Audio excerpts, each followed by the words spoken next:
right, so we're all here. Oh, Dora, I want to send you a message. I gotta ask you something real quick.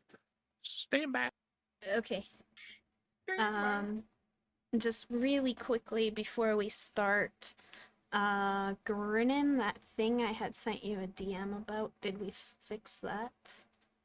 I did not. You were going to let me know the average? I think you might have. Hang on, I'm going to go check that DM. Just take away your gold. Ooh. And then you're good from there. Gotcha. Yep. Done. Bye-bye, gold. All right, the rest of you, who can tell me where we left off? If you can't, I can, but I'm getting a cold, so I'd rather not. Terrifon died? Yeah, That's all we need to know. We now have an Olarian sickle. It's been like 3 weeks, so we can make fun of him now. Yes. Yeah, you mean we have an ice sculpture for our smashed up tavern? Right. Didn't it get obliterated? No, he got frozen. No. Ice. Our tavern. Yeah, that's what I said first. Smashed up tavern. The tavern is probably deal. matchsticks right now. Yeah. It's a good thing we didn't pay for all the furniture. Scorched matchsticks. All right, and Velen had asked you guys to accompany her to the lost city of Yethrin, which is under the Ragged Glacier. You guys had agreed, and then we ended it. And for the sake of time, you guys, while we were away, had been traveling there. No long rest, right? Sorry? We would have taken a long rest during that time. Yes. So yeah, if you guys haven't done that, you guys can quickly long rest, and yeah, you guys are traveling. We're traveling. And please do not move.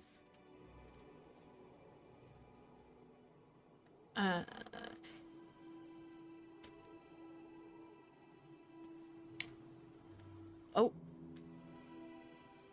You're not supposed to see this character yet. So you guys have just gotten to this wall. It says you come to a 30-foot high cavern. In its center, the remains of a wooden ship hull rest on the floor. Did you say a 30-foot hoe rests on the floor? Hull. Sorry, I have a cold, so my words are gonna sound funny. I was gonna say, that's a giant bitch! Off in the distance, you guys hear a sound of somebody walking.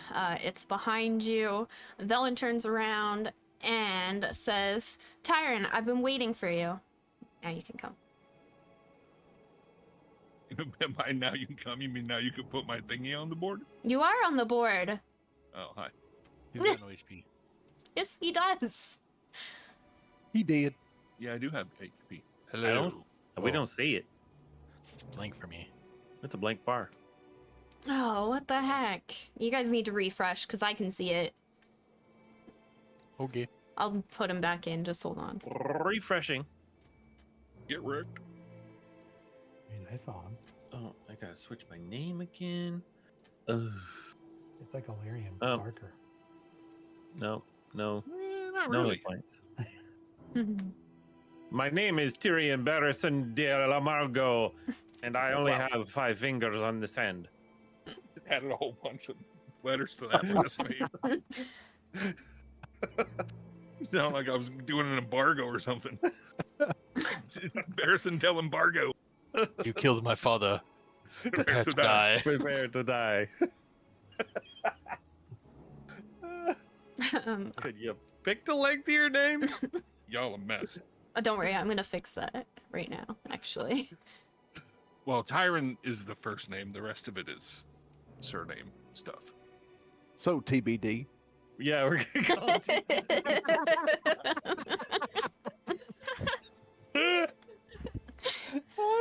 That's so funny. I was just looking at it, trying to come up with a nice nickname, and that's so perfect.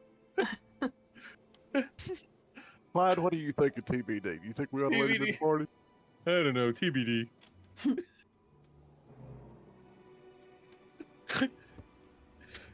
Wait, who does he know? TDB. What? Tyron. No, Tyron. no. Tyron is invited by who? Velen. So Velen had sent word to Tyron long before she met with you guys. And I will let him explain as to why he's only just getting here.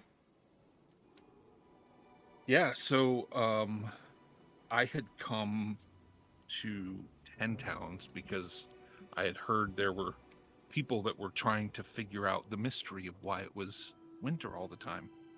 And when I got here, I met Velen, and she had asked me if I would help explore, trying to figure out what's going on. And just as I was getting ready to set out, some things started going sideways, including some crazy dragon blowing everything up. So I actually stayed in Bryn Shander trying to help with the defense of the city against the dragon. And sorry I'm late. Well, nice to meet you, Tyrion. Nice to meet you as well. But it's Tyron. Oh, Tyron. Velen kind of looks at the rest of the group, kind of weary. She understands that Tyron is a drow and a lot of people are unsure, but she's hoping that the rest of you will follow her lead and be able to trust him in this. Good to meet you, Tyron. I'm Gwyn. Hello, Gwen. Tyron feels a tap on the shoulder. What? I'll look. when he turns around to look, there's nothing there. Okay. Who's being sneaky?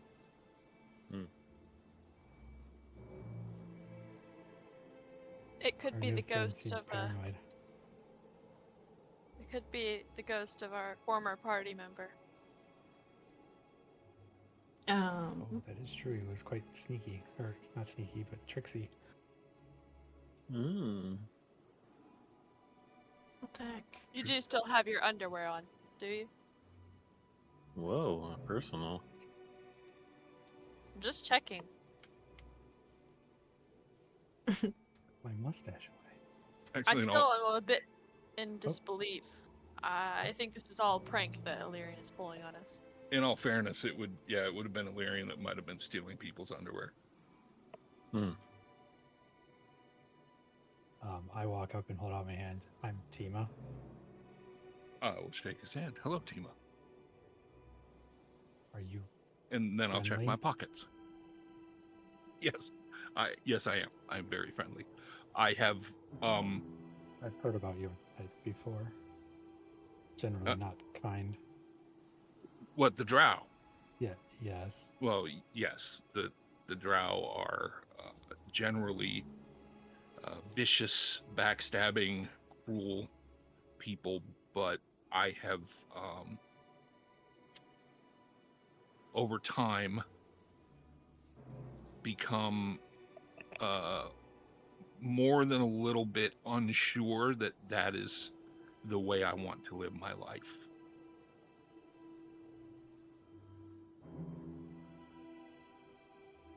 Drow society is very unforgiving. As you guys are doing your introductions, you notice Professor Orb. If you guys remember Professor Orb, you guys went to save prior to going down and fighting Oriel. So it's just literally just a orb, floating orb.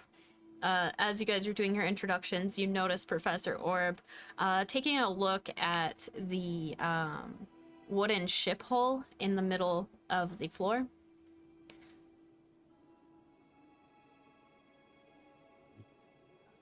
You see there, Professor? Ah, a Netherus Sky Coach. I've always wanted to ride on one of those. Pity it's no longer in one piece. So this was a flying ship.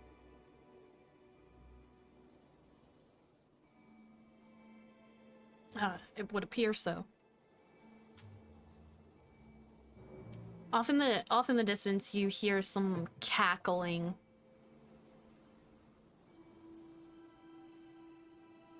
Can I tell what direction the cackling's coming from? I don't know, can you? I will. Roll perception. No, you just hear it echoing around you. Is it a I start male? looking around. It's like a witch cackle. Ah.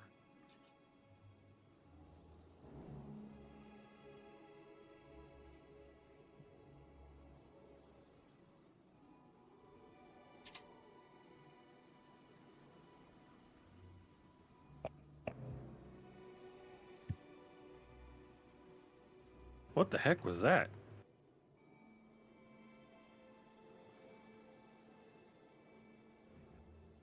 I'm going to start walking around looking through the corners of places, like down these little hallway things, or these little passages.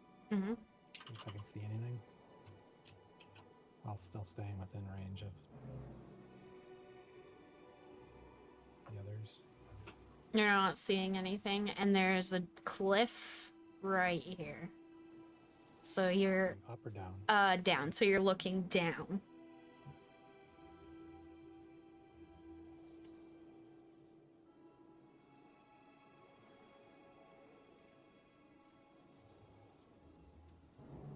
You guys heard that, right?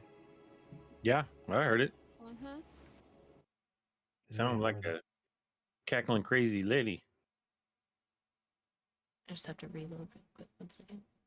Oh, I think I see it. The source of the voice? I point this way. I point up this hallway. Oh, I do see something.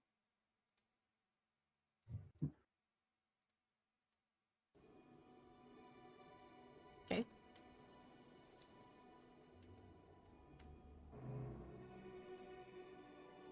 So what are you guys doing? I'll yell, "Who goes there?"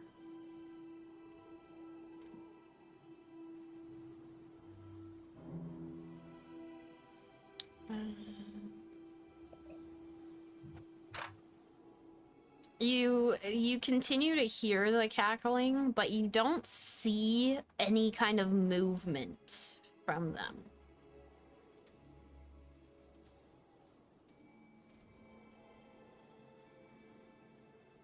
Do When you the think cackling happens, do I see that thing moving? Because I can see this. You can kind of see it like shaking, but you don't see it like actually move.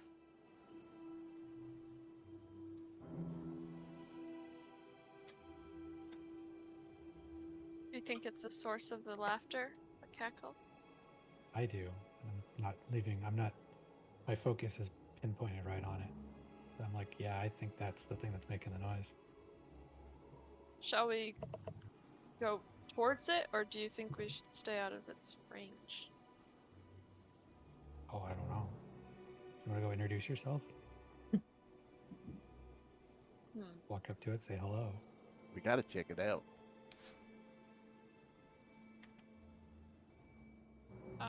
I guess I could try. Gwen steps forward just a little bit and shouts out, "How's it going?" Sorry, no, I don't say that. That's bad. No. This is why I don't do this, you guys. Hello there.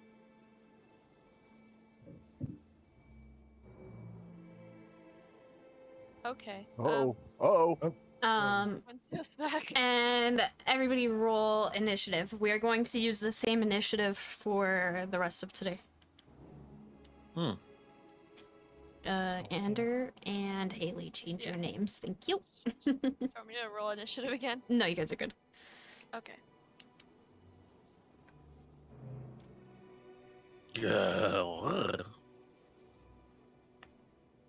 Not feeling very initiative today. Would that be initiative-y? Initiative E. I was really trying to come up with the adjective. Couldn't think of it.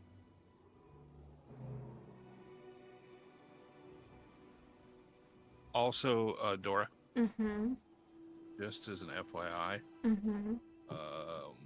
you may have my dark vision set a little bit low. That's at 120. Is it? Yep. Are these 10-foot squares? 5. I'll double check right now. Yeah, it looks like it's only 60. Yeah, they're 5 foot. If you have a 120, you should be able to see like straight south into the. Now it's barely see the fixed. wall. I can see all the way down to here now. So. Okay, so it's right now. Yes. Okay. Thank you. Yep. All right. So, Gwen went in and immediately was starting to be swarmed by these creatures, and my roll 20 is being silly.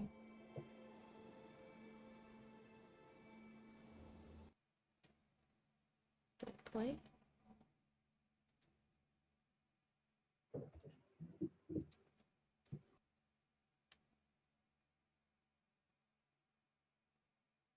I don't know what's going on with my roll 20. Alright, well, I'll get your guys' sounds up in a second. But I hear music. Tink, you're up. That's weird Yeah, you because hear the music. on my end I paused Same. it.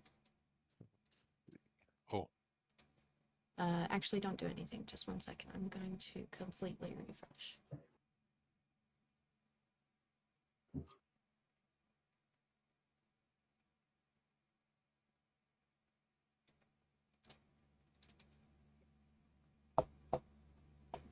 You guys still hear music?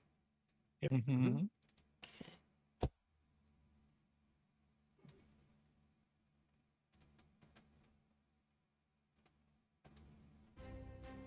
All right. Like I said, Tink, you are up. All right, so Pink fiddles with the setting on the side of his arcane firearm and takes aim down the hall. Mm-hmm. Let's see what is 5 foot square. And he'll take aim at the first one here. Okay. And a mote of fire shoots from his gun. He's going to shoot ray of frost at it. Ray of firebolt at it. Okay. So 17 to hit. That hits.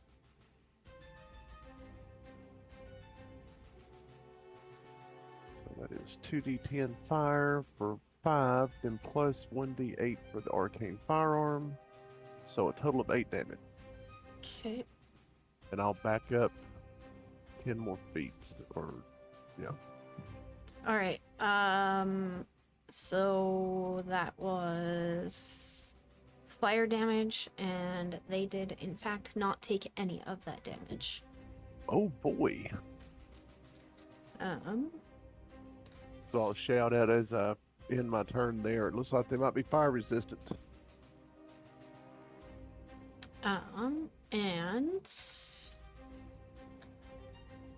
Tima, you're up. Okay. I'm casting Tasha's Hideous Laughter on the one in front, Okay. which is this one.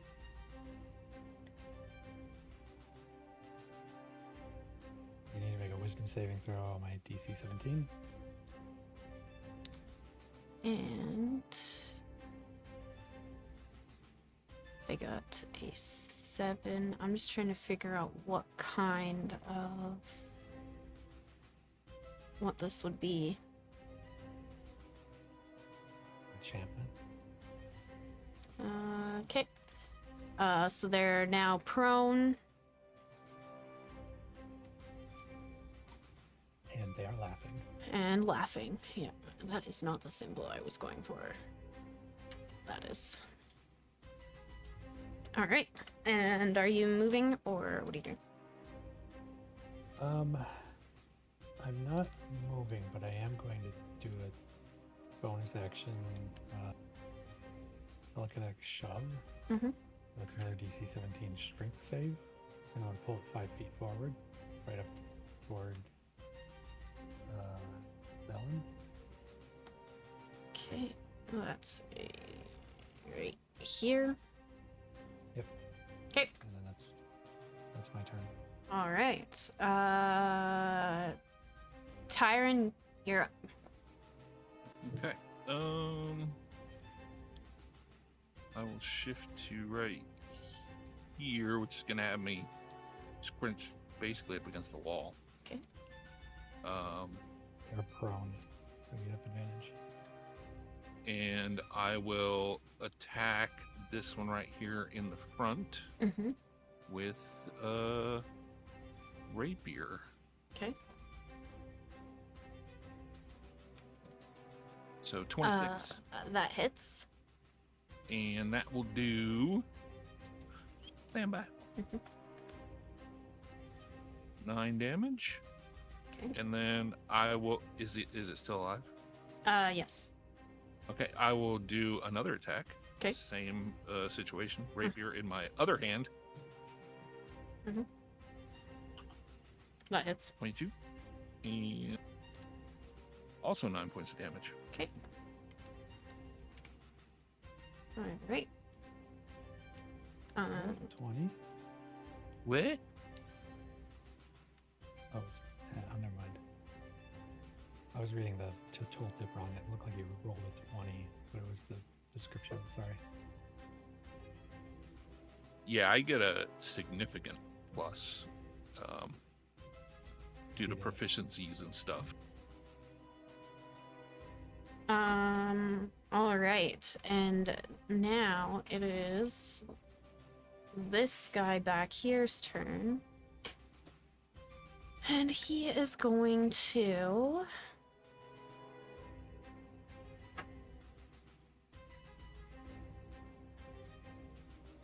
Oh, you need to roll their DC 17 wisdom every time they take damage. Hmm. That's the one I dropped. To see if they get up. Yeah. Wisdom... nope. Still down. And, okay, so this guy back here is going to use his fire ray against Tyron. The first one misses. The second one hits for 6 points of damage. Damage.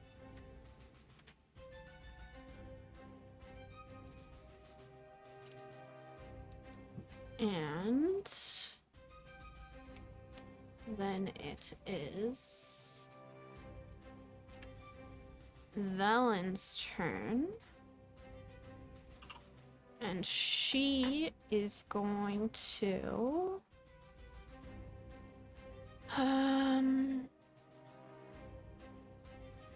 she's going to use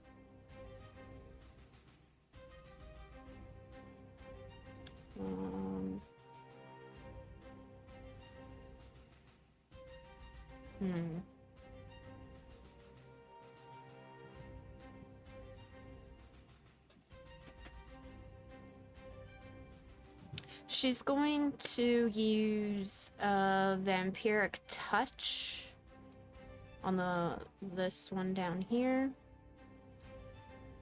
And that one hits for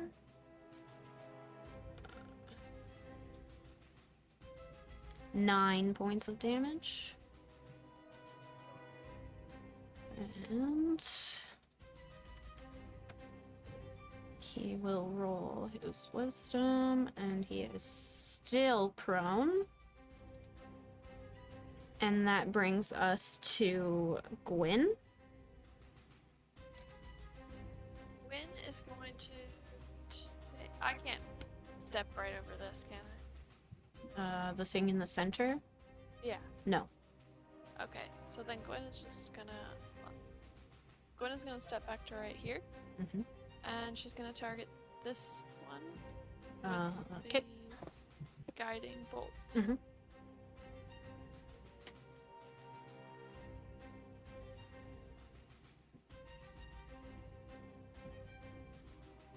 And that's her turn.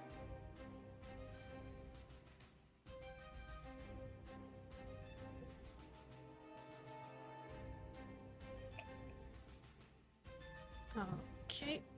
That hits, and he is dead. And it is now this guy back here's turn. He's going to move over to here. And he is going to use his... Just double check here. Okay. He is going to multi-attack with Fire Ray against Velen. The first one missing, and the second one missing. And then we are at Ivar.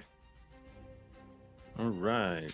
Ivar rushes forward Mhm. to that spot right there. Mm-hmm. And I'm going to attack this one right here. Okay. With my battle axe. That hits. And I am going to use my new ability, Cone of Cold. Mm-hmm. And is there a thing that should come up that it didn't happen? Where Yeah, I it kinda- should it have a didn't, yeah, it didn't come up when I did DC. the spell. It should have a DC.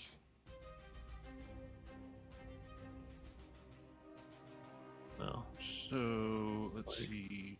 that, like that. Oh yeah, doing a cone, you gotta Yeah. do it yourself with the measuring tool. Oh, okay, got it. Yes, you change the shape to Line cone. cone. There we go. What Noted. degrees for this one? Let me Uh, see. 60 foot. Yeah, it just as a 60-foot cone, but it also didn't come up with a Constitution save that they need to roll. So calculating DC. Give me a second. Stand by. Well, let's just say Typically 45. 60-degree angle. 60 degree. Okay, got it. Yeah. Perfect.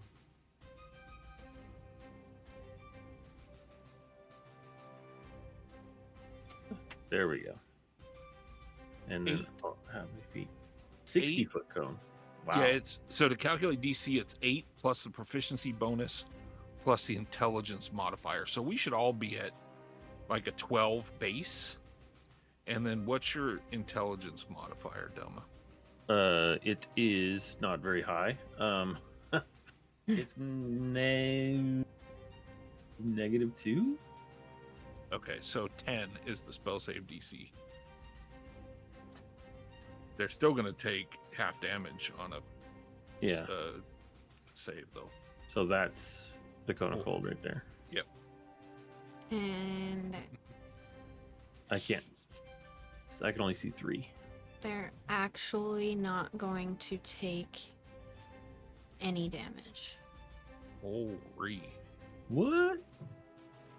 So they're immune to fire and they're immune to cold. Ooh. Interesting.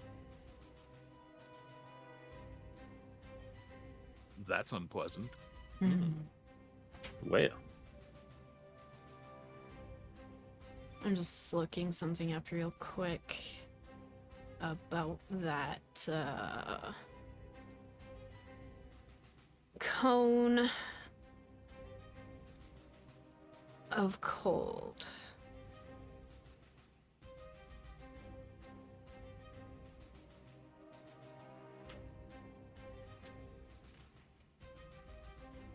I don't remember if there's a limit on using it or not, so I'm just looking it up real quick. I'm sure there is. That would be quite OP. Should be once per day at the most.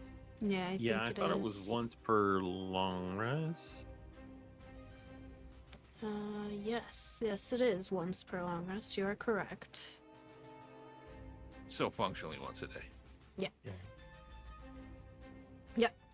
All right. So yeah, that they didn't take any damage from that. Okay. Well, I'm gonna hit this one again. Oh, let me clear this crap out of here. There. Okay, I'm gonna hit that one again with my battle axe, Okay, that one misses. and probably not. And that would be my turn. Okay. Orion, you're up. Well, I guess they are invulnerable to fire and cold. Let's see if they're invulnerable to radiant damage.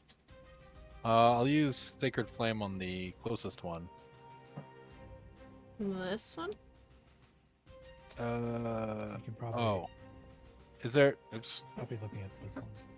Yeah, that one. That's the only one I could see. Well, that one or the one behind it. I didn't realize there was one to the right. Okay. Dex.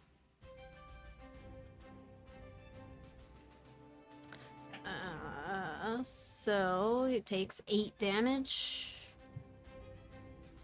Okay. Anything else?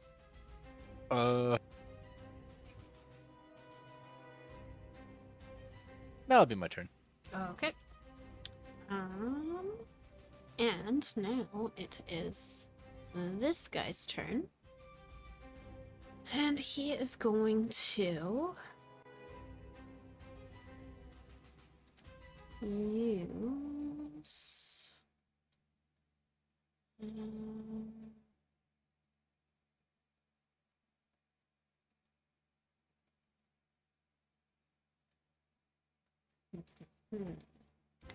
he is going to use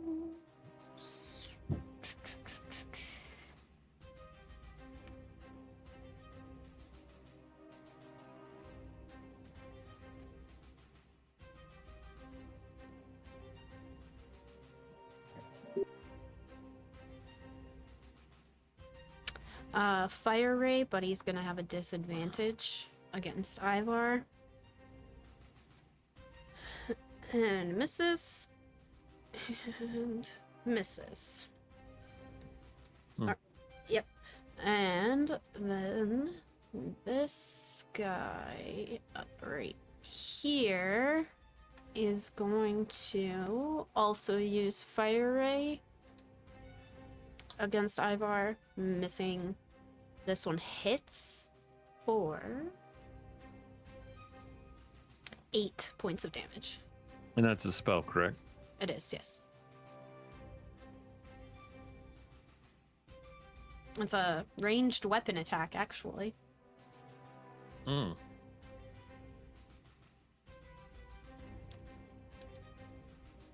Okay. Yeah. I'll take it. Okay. And we're back at Tink. All right. I'll take a step over where I can see. Are these guys on the ground or are they standing up?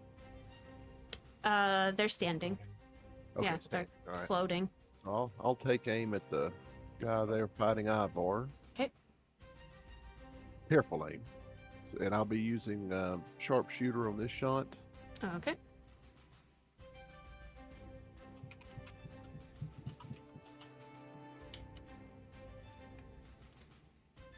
So that's 15 to hit. That hits. All right.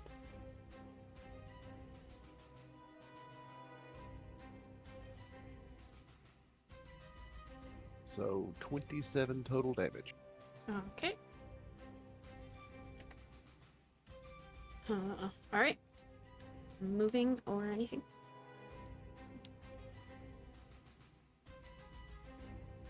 Actually, just realized you're gonna have to move because technically you're standing on the ship in the middle of the in the middle of the room. I will hop back off the ship after taking a shot. Okay. All right, Tima. All right. I'm gonna move forward here, Mm-hmm. and I'm gonna cast Sudden Stampede on the back wall, going south. So it's gonna be right here. Okay. I need a beat, yes. That's 10 feet wide, so it'll hit them, but it's gonna go down to here. 10 feet wide. Through the I don't know wall? if there's. It just says it does.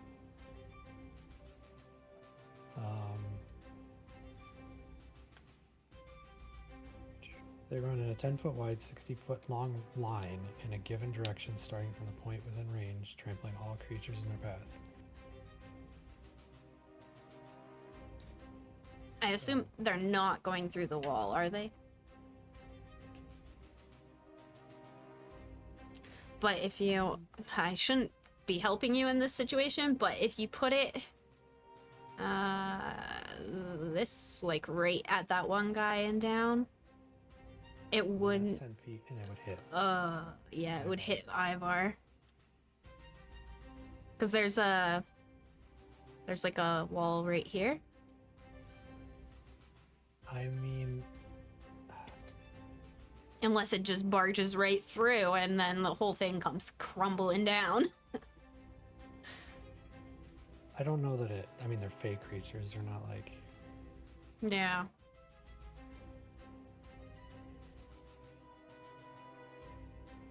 I'll give it to you. What is that? What am I rolling? So wait, what's the Dex. question? So like right here, and then all of Actually, let me see if I can make that 10. That would be this line right here. yeah, and That's the through that line, barrage of my spell.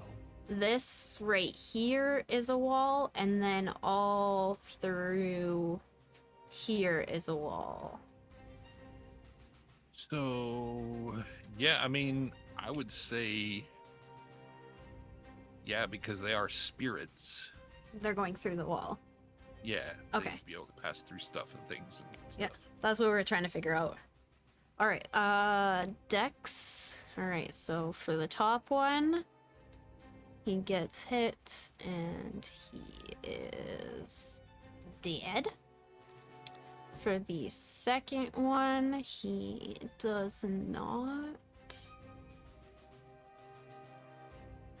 For the full amount, but he is dead. And for the third one, he gets hit. And he is also dead. Alright.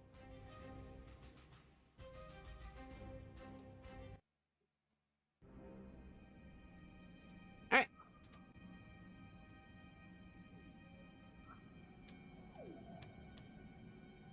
I slap my hands together and say, "Well, that's that."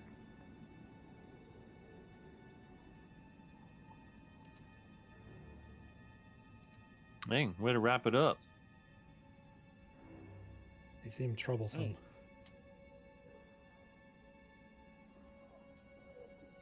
Let's see what was down that hall. They might have been protected. Is there anything remaining, like little piles of ash or something? Yeah, so each one, when they die, do turn into a pile of ash. You guys can go in and look, but to save you some time, there's nothing there. Oh, I'll kick the little ash piles and spread them out. Mm-hmm. Something else I need to check real quick is... Okay.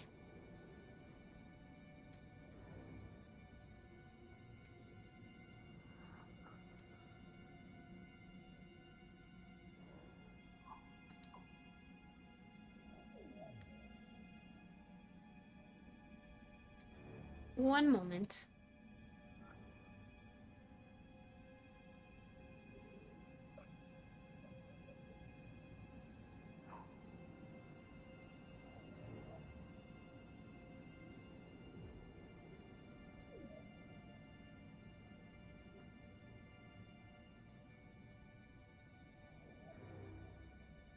That was a damn good damage roll too. 2 10s, 2 8s.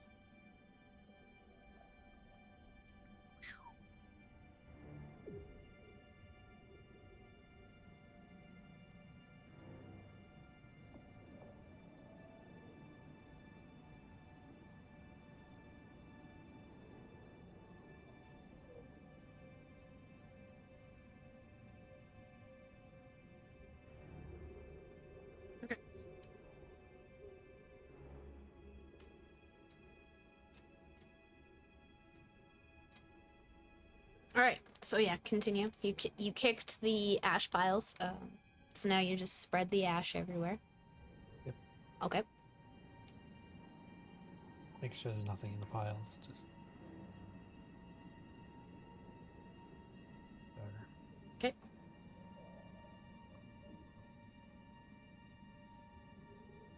All right.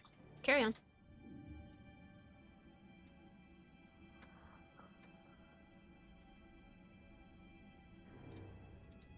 Have we seen those before? This campaign? No. Okay, someone ask. Does anybody know what those are?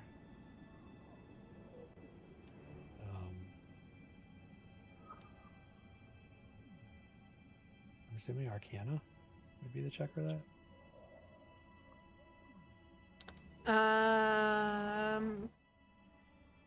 I mean, you could. Okay, I might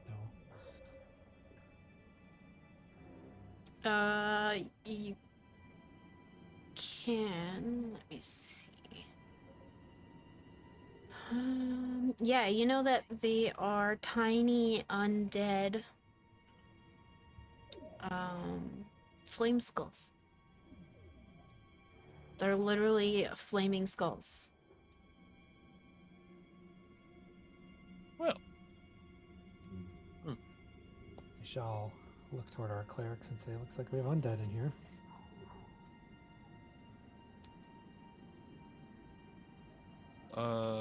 it appears we also have a safe in here. We're safe. A safe. I'll point to everybody and show them. Mhm. Here's a safe. I've got to. Gotta set up some stuff on this character sheet.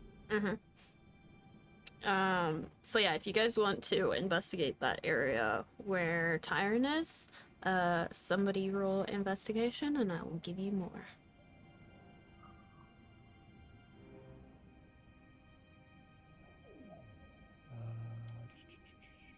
My investigation's not great. All right. So Tank notices that Tyron is also seeing a 200-pound iron safe with a combination lock. It has numbers from 0 to 50 written in the Draconic script. Any of you speak Draconic? Ooh, no. All right. Do it. Wait. Any of you?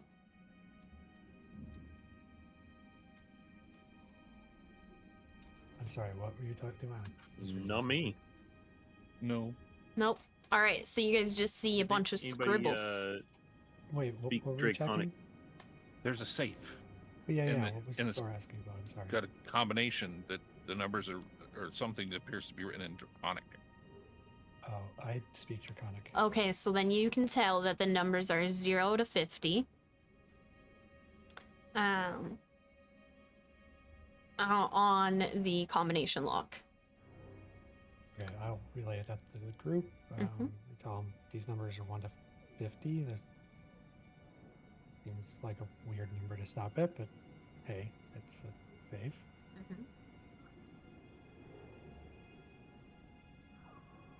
There's like 50 buttons on it. No, it's a combination lock and it has numbers. Oh, just like a dial. Yeah. Okay. Man, it would be really nice to have a rogue right about now. Let me take a crack at that thing. So Tink Oh, step pulls back out a little his yeah. Tink pulls out this long tube and puts it down up against the safe and puts his ear to it, so he can hear the tumblers on the inside, and pulls out his tools and starts trying to decipher the lock. Which tools are you using? My thieves' tools. Okay. I need you to roll dexterity check.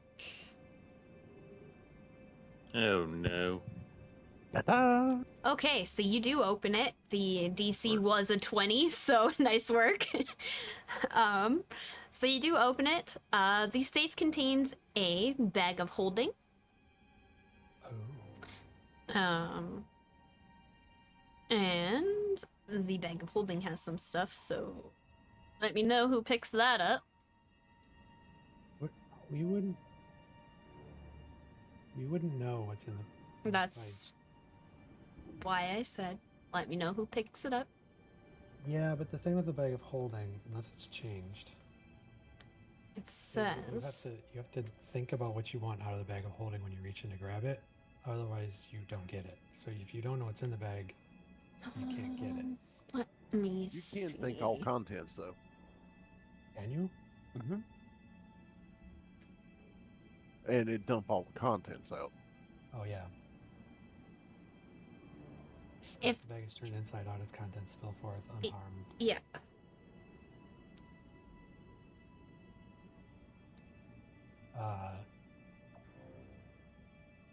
Looks like we got a dusty sack in here. Unless anybody else is going to claim it, I'll walk up and grab it and turn it inside out. I mean, go ahead. Okay. So inside the bag of holding, there are 4 amethysts, a ring of the ram made of chatelaine,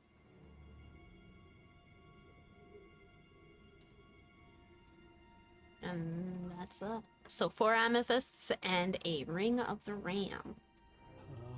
I'll go ahead and pick those back up. Let me get my bag. I remember how to use this interface.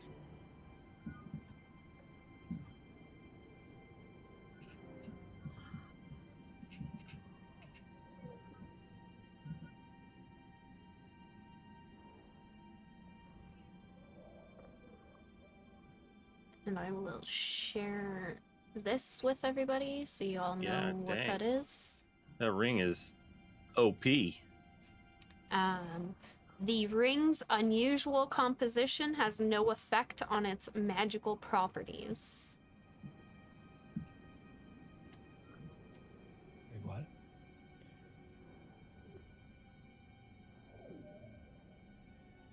Chatelaine is cold to the touch and readily accepts magical enchantment, making it an ideal substance for wands, staffs, and other magic items. That's pretty nasty. Yeah, it is. how does strength come into play there?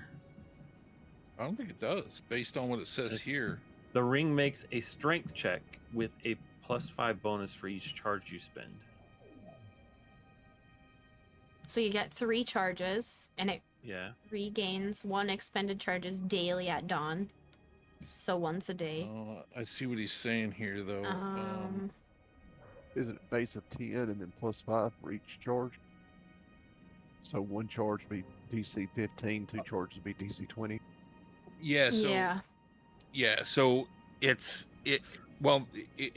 based on, so the strength check is based on the DC of the object, right? So if you're trying to break something, right, there should be a DC to break that object, and then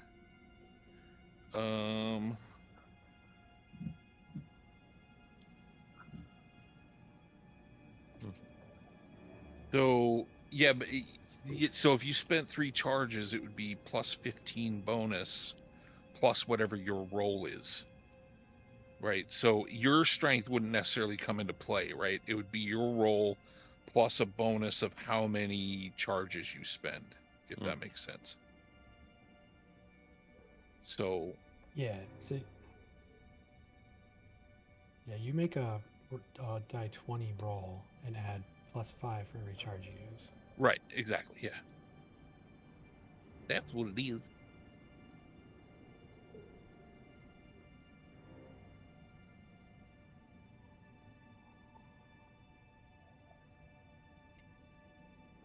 So, who's taking that?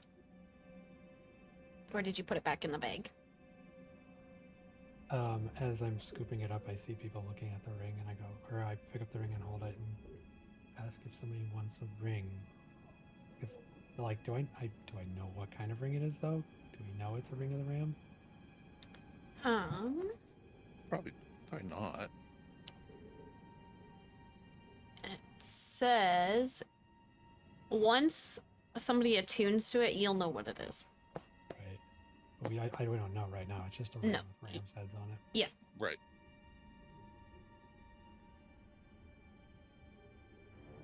Yeah, hold up. Be like, anybody like rams? I love rams, but what does it do? Oh, I don't know. Someone's gonna have to concentrate on this one, I think, for a while. And I'll throw it to Ivar. What is it? Do you have to be magical to attune to it? No, you can just hold it and like spend some time with it, and then you attune to it. All right. I think it's like a half an hour of rest. If I Yeah. remember right. If Yeah. nobody else wants it, anybody else have a high strength? I mean, The strength doesn't matter. yeah, strength doesn't matter. Oh, okay. Being a drow, I like shiny things, especially jewelry, but I definitely don't resonate with the whole ram thing. Target takes you. So So well, to there's explain, No rams in the Underdark.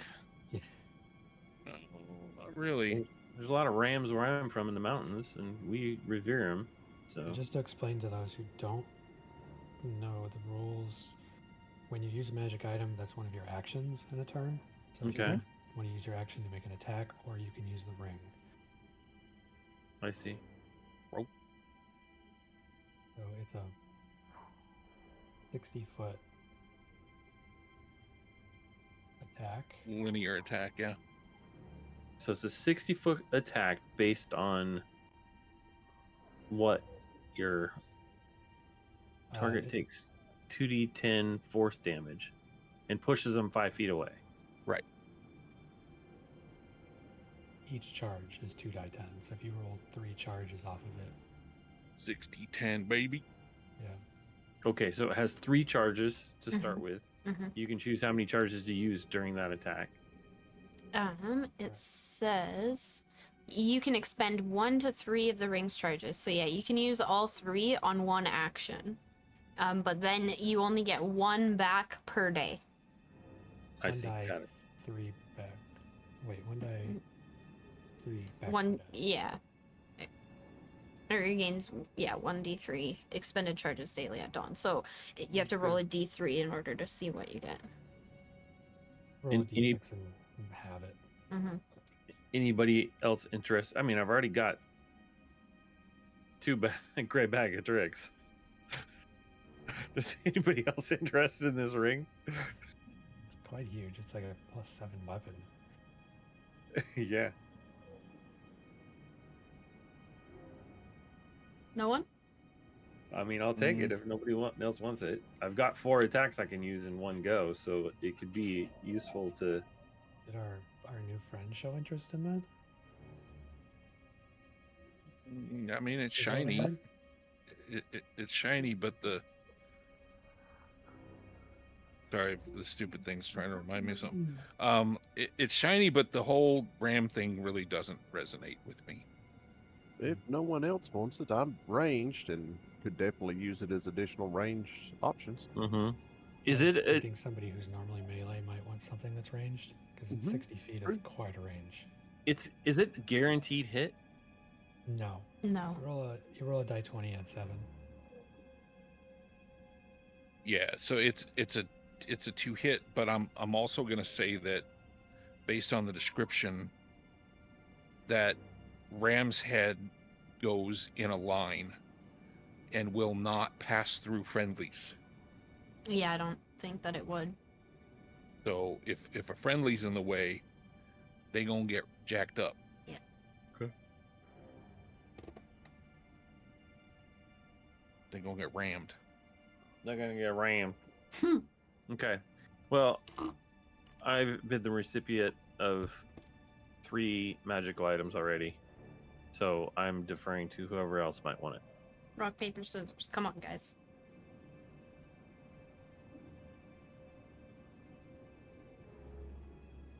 I'm too new to be asking for anything right now, so All right, let's give it to Gwen.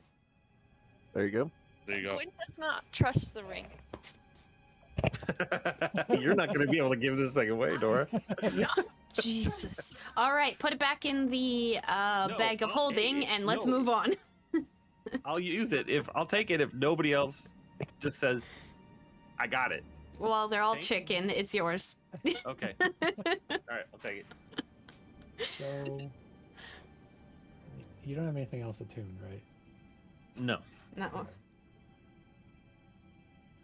Because 3 items is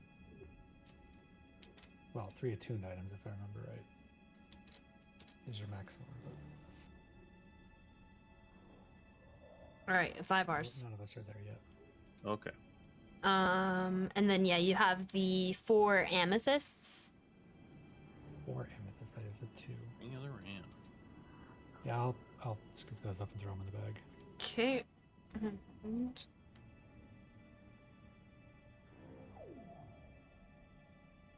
take that off.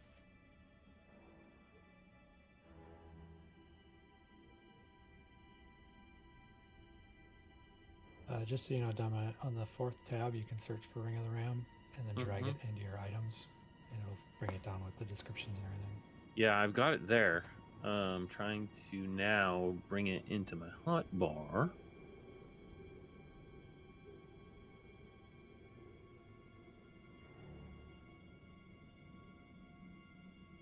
So that I could clicky.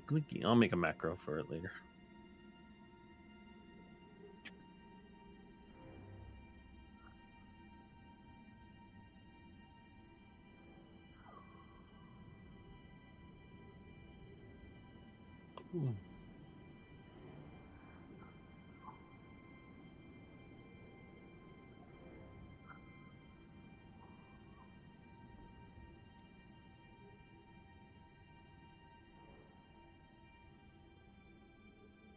Start shoving other things into my bag. Oh wait. I'll walk up to Tank. And I'll hand him the jug. So I think I'm done with this for now. Right. Appreciate you giving that back. I was keeping my eye on you, though. Clyde was, anyway.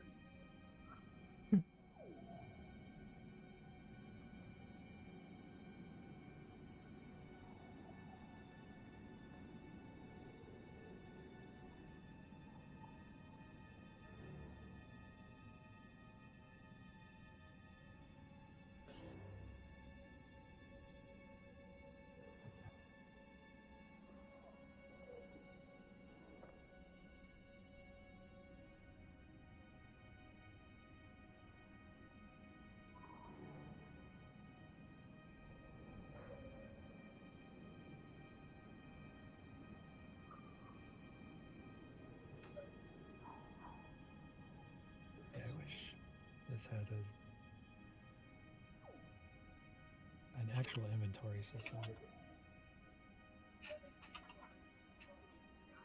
I mean, you should be able to look it up in the compendium and just drag it. Yeah, I did. But when I put it in my inventory at the bottom of the character screen, I can't group things underneath it to show that they're in the bag. That makes sense? Some of the other Yeah. tools let you do that.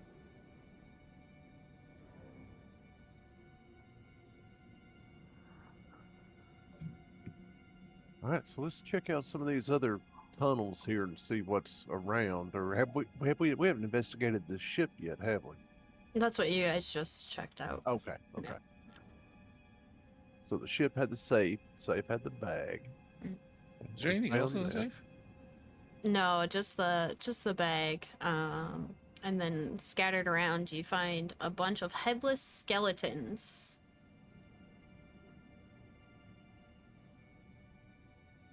There's no heads. Guess we know where the skulls came from. Mm-hmm. Found our buddies' bodies.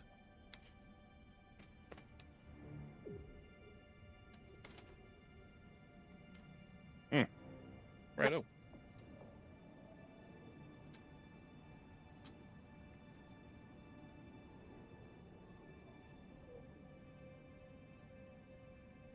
So it looks like we can carry on to the north or to the south.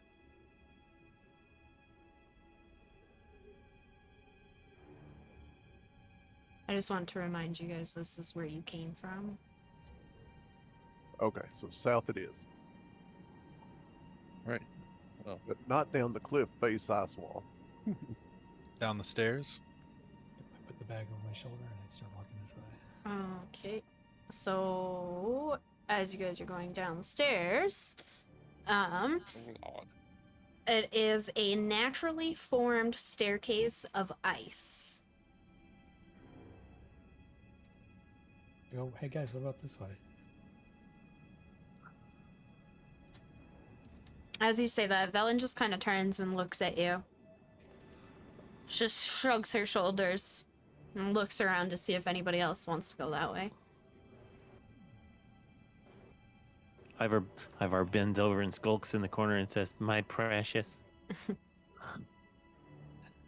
Well, yeah, let's not leave anything behind us. Let's take a look down that hall before we go down the stairs. I do not trust that ring. Oh, by the way, Dumma, No, I'm just kidding. Oh no. I'm just kidding. Saving Viagra in a ring, huh? Every 20 feet, you need to do a strength. No, I'm just kidding.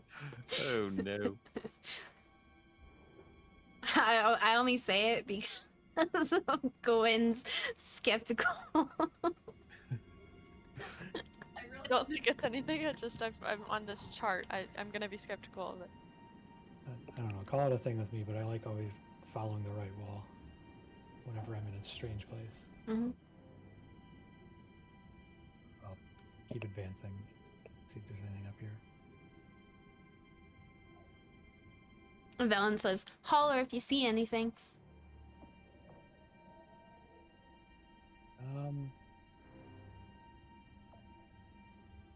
I'll look in the cobwebs up here.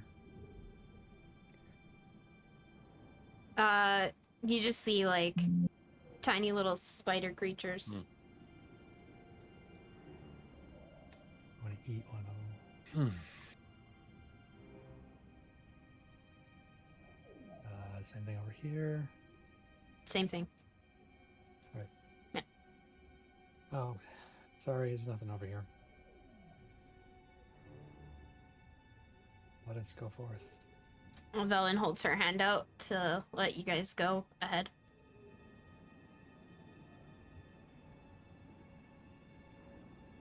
Keep in mind she is like a 60-year-old lady. She's quite fragile. Human lady.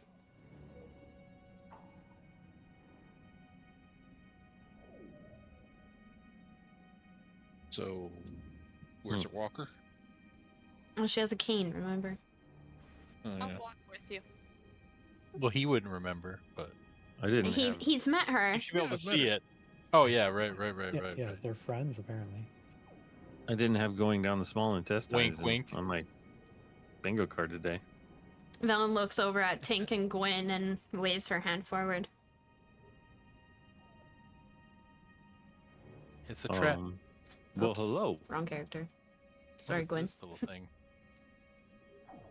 Hello, little creature. Is it a little dragon wearing a diaper? Hold on. Wait for the rest of your party to get down these icy stairs before something happens to them. Come down the fallopian tubes. Oh my god, just hop on your shield and ride it down. Are uterus there? Oh my god. Frost-covered blocks of stone jut from the floor of this 10-foot-high cave of ice. Perched atop the largest stone is a kobold with glowing red eyes. It bears elongated fangs as it hisses at you, then scampers away.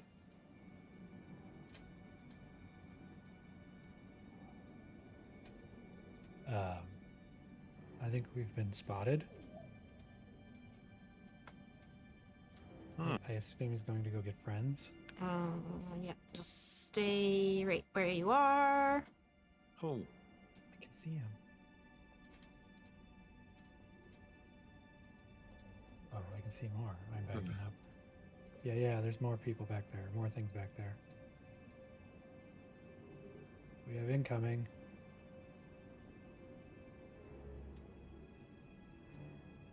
And... Alright, you may move.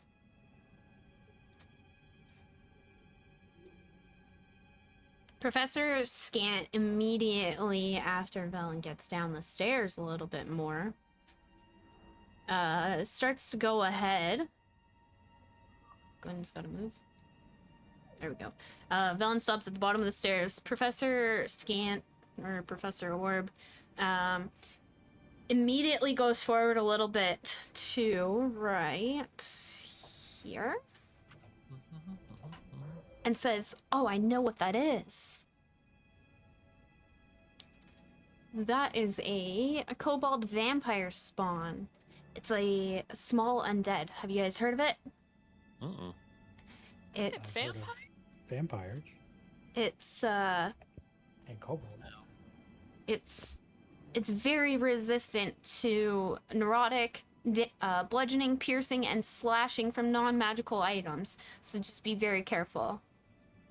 You said neurotic. Neurotic. Oh no, Neurotic. my bad.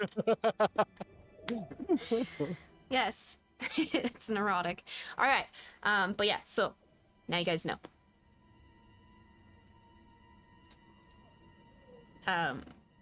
And you guys continue to hear the hissing sound. It's almost like it's echoing around you. From a vampire kobold. Yes.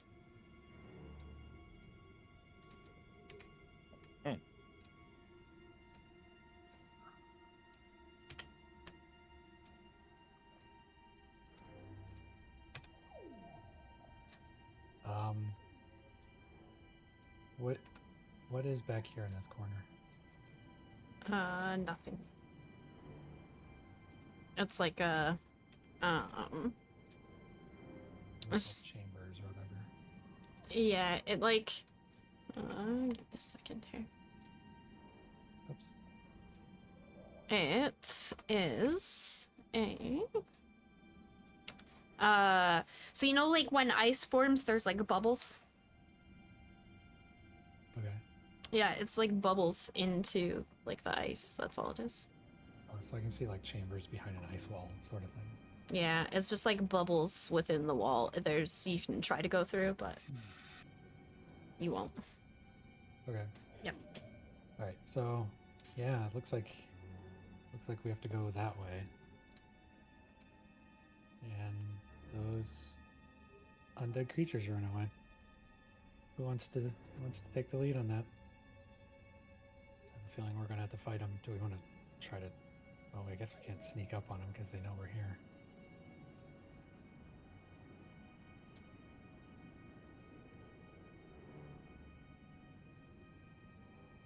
don't everyone speak at once?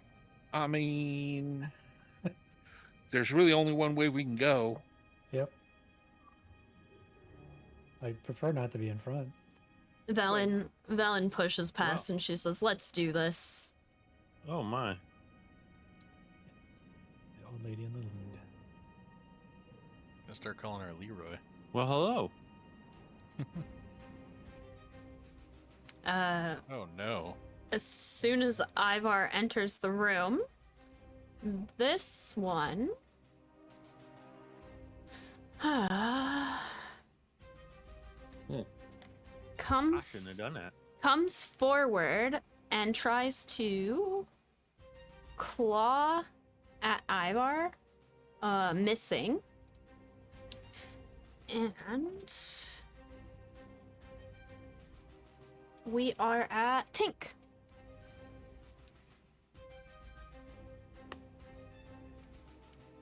Oh, call me with a mouthful. Oh, doggone it. Okay.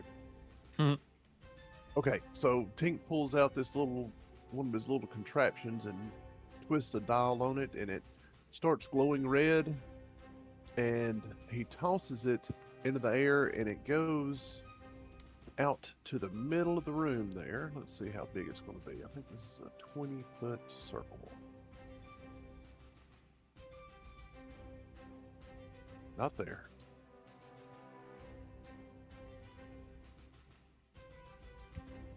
Nope, not there.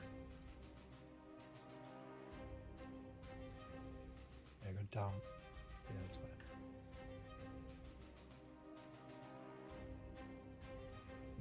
I think that'll still get Ivar there. It will. Not- So you have to okay. go up one right here. Yeah, I'll go up one more. All right, so the little bead floats out to the middle of that circle there and explodes, and I cast Fireball. Okay.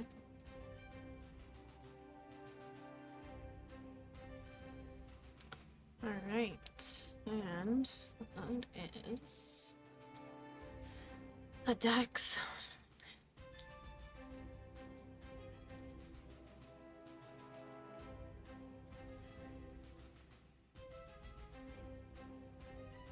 Okay, 1, 2, 3, 4, 5, 6. 1, 2, 3, 4, 5, 6. And you have killed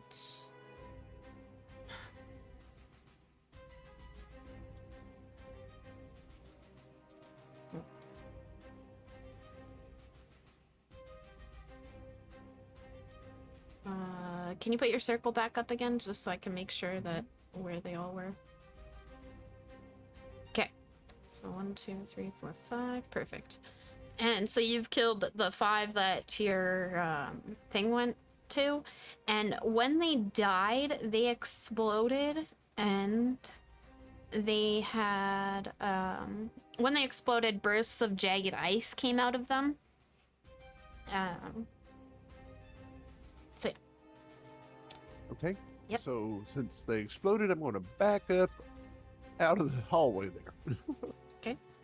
Like when the ice exploded out of them, did it explode out around them or in their area? Around them. So it says within a 5-foot radius. Okay. So it's not much, but it's still something. Yep. All right. And we are at this guy here.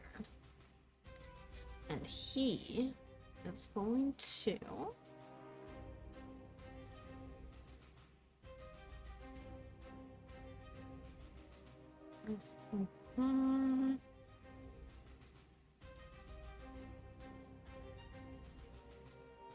he is going to come forward to right here. And he is going to try to bite Ivar. And that hits for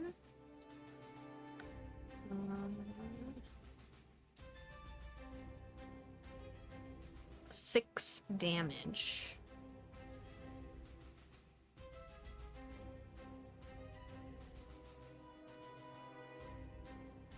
Okay.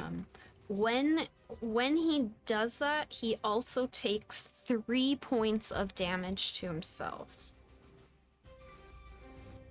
And we are at Tima. I'll walk forward. See the decimation in the room.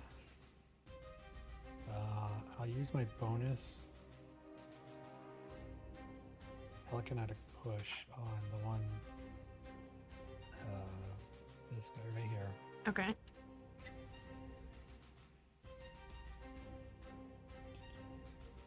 That's DC 17 strength save.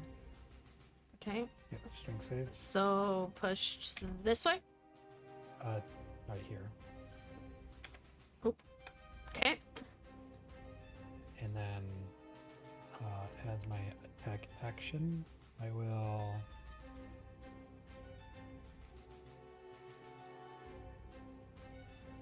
I guess I'll use poison spray on him. I don't have anything.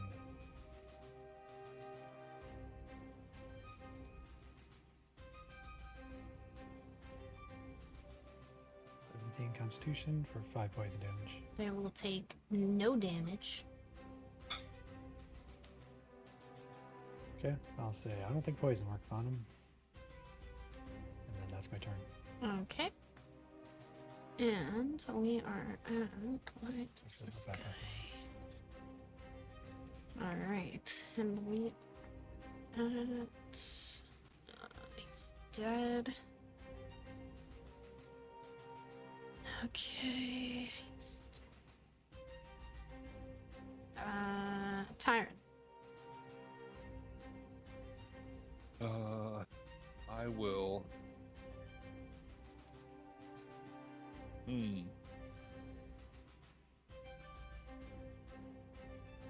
I will attack this guy right here with my rapier.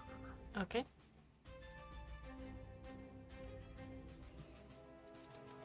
I think that's a hit.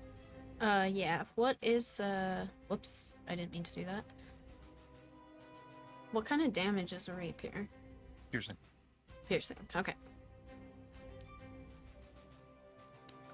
So he will take half of 9. Okay. And then I will do the same with my other rapier. Okay. Damn, another 29. Yeah, that hits. Okay. Right. So that's 7. So okay.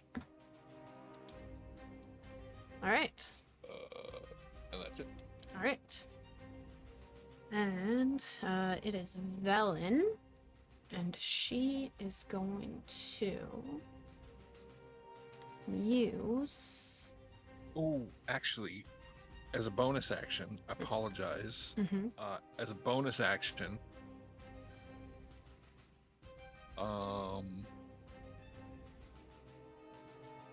nothing. Never mind, nothing. Hang on. Okay. So she is going to use. Let's see.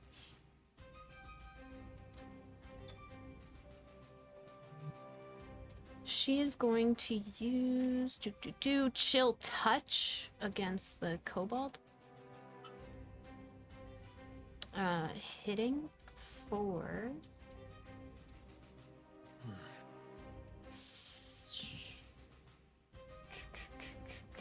6 points of damage. Okay. The vampire kobold really does look like a baby dragon in a diaper, by the way. Yeah, it does. And we are at Gwen. Gwen is gonna try and make her way right here. Mm-hmm. And she's gonna target this one. Okay. with guiding bolt. Okay. And then she's just gonna step back out here. And that's her turn. So that hits for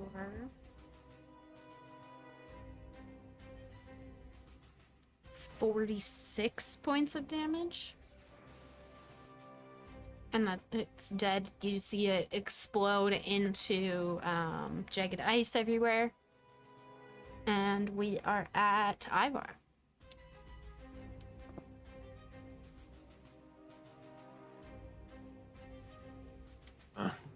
Ivar takes a whack at this guy. Okay. That hits for 42. Oops. What is that? Bludgeoning, or what kind of damage is your battle axe? Yeah. Bludgeoning. Slashing. Slashing. Slashing, and it's a magical item. All right, nice. Okay. Well, Oh, plus hold on. 1 isn't actually magical. Let's see. No, the +1, it says here. Hold on. Yes, it is. It's +1 magic. Okay. If that's the case, then my rapiers would have done full damage.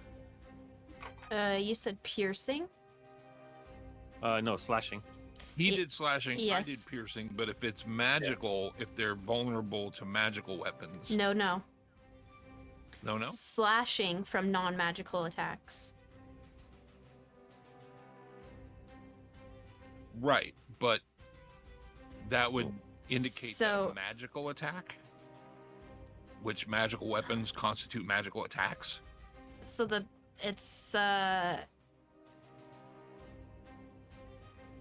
so bludgeoning, piercing are separate, and then slashing from non-magical attacks is separate as well.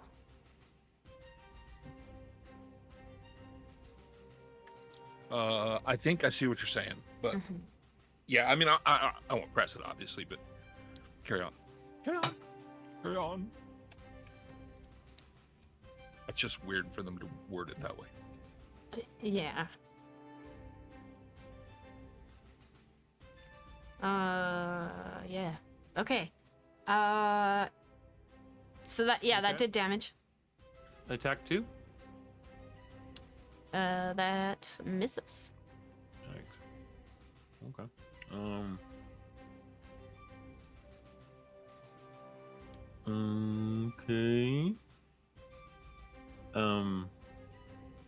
Yeah, that'll be my turn. Okay. Sadora, I did read that. It's just a list. Mm-hmm. So it's those damage resistances from non-magical attacks. If you're using a magical weapon, they take full damage. Yeah, I gave it full damage. Okay. Yeah, I gave it the full 14. From piercing as well. So what was that? So I would have done a total of 23.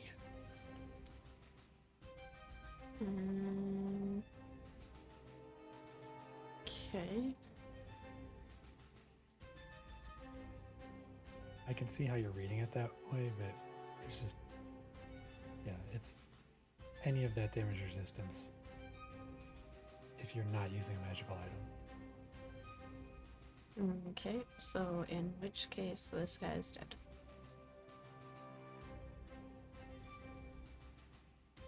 Alright. Orion, you're up. Okay. Oh, is only the one dude left alive? You have to Where go is it? in and find out. Ugh. Okay, I'll go in. And it appears to be that way. All right. I guess I'll just. What was it Sacred Flame? The last guy. Yeah.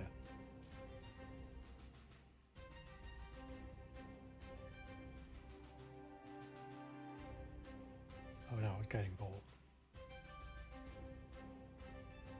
What? Guiding Bolt, but same damage type. So it's saved with a 24, Wow, rude. so it will not take your damage. Get Rick! All right. Well, Target that's my turn will then. succeed. Yeah. So it will not take your damage.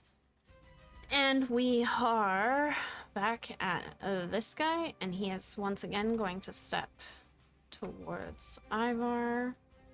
and try to take a bite. And that one misses. I'm sorry, but the way that's worded is funny. Like he's going, "I will not take your damage, sir." And Tink, you're up. All right, I will scooch back around to here where I can see. And I'll remind Tink that they explode as he walks I- by. I'm still 10 feet away. So I will take a shot past Tyrion's ear there at the one remaining guy. Oh! Okay. And this will be with sharpshooter. So 25 to hit, natural 20. That hits. I wasn't talking about you. So the dice roll was 5, so that's 10 plus what? 6, 16 plus 10 is 26. Okay. And it's dead. And Is, Ivar, because you are within the 5 foot, you need to make a dexterity saving throw. I believe I will have Is- to make I that think same Is throw. Tink hit me again? Yep, you will as well. yes. Okay. You're tough, you can handle it. And so Ivar takes 5 points of damage, and Tyron also takes 5 points of damage.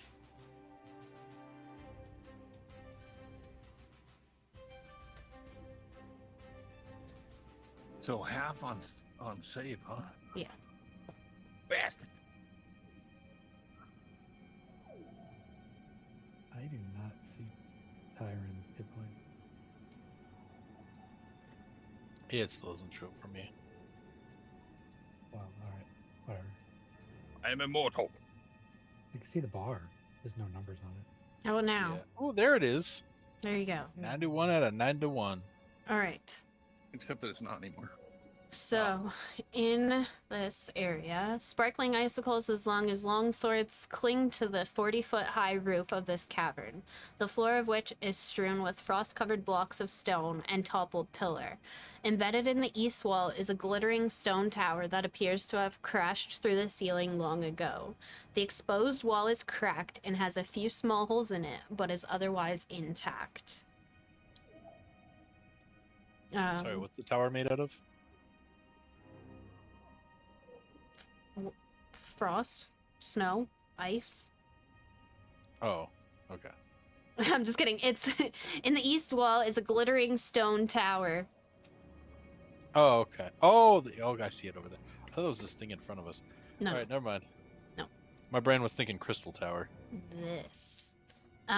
Professor Orb is now walking around or floating around, taking a look at everything, and says that tower appears to be Netherese construction. Were it not for the cracks and holes, the stone would be smooth as glass, shaped by wizardly magic.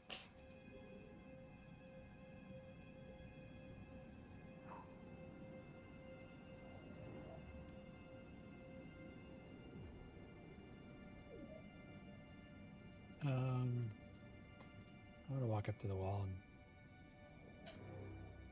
put my hand on it and start concentrating on it.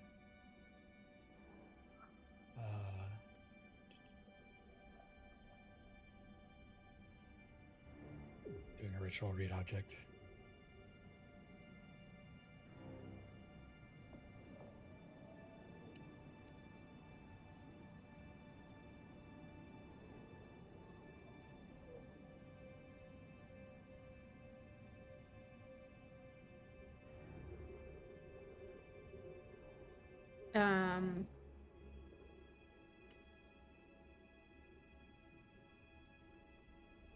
Okay, so you can tell that this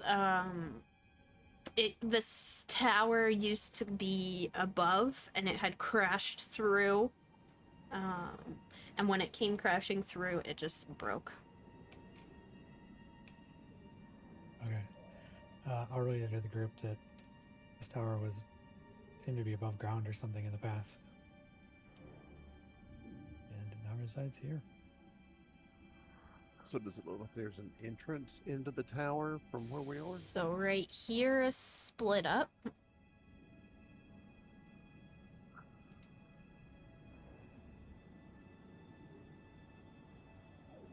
Right here. Tinkle, peek through.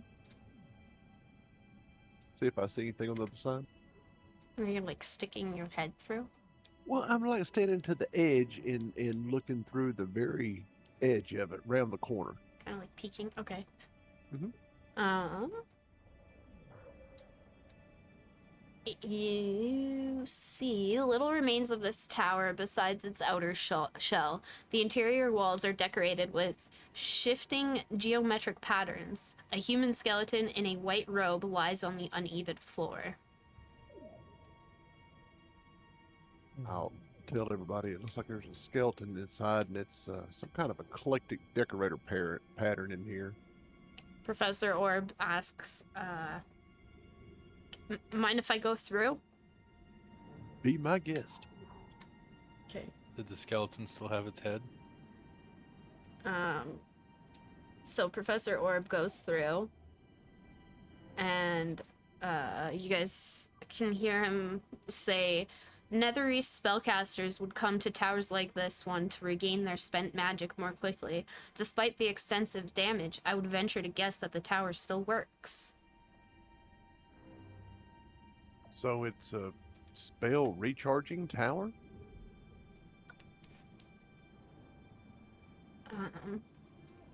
Profe- Professor Orb says, from what I can tell, I think so. I'll step through. Okay. And examine the body. You said it's in the middle? Yeah.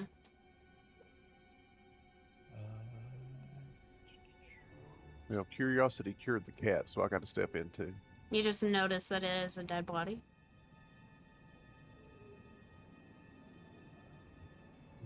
Hey, Tink. Yeah.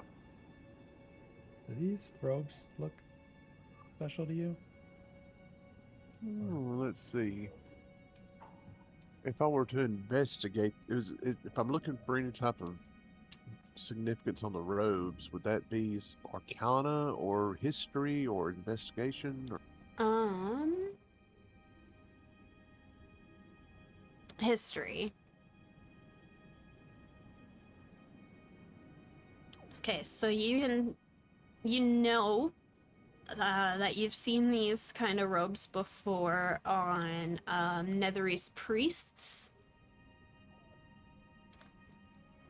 Yeah, these are similar to the robes that those other Netherese priests wear. But that's about all I can tell about them. Are they falling apart or are they like perfectly intact? They are. They're kind of weathered, but they're still pretty good.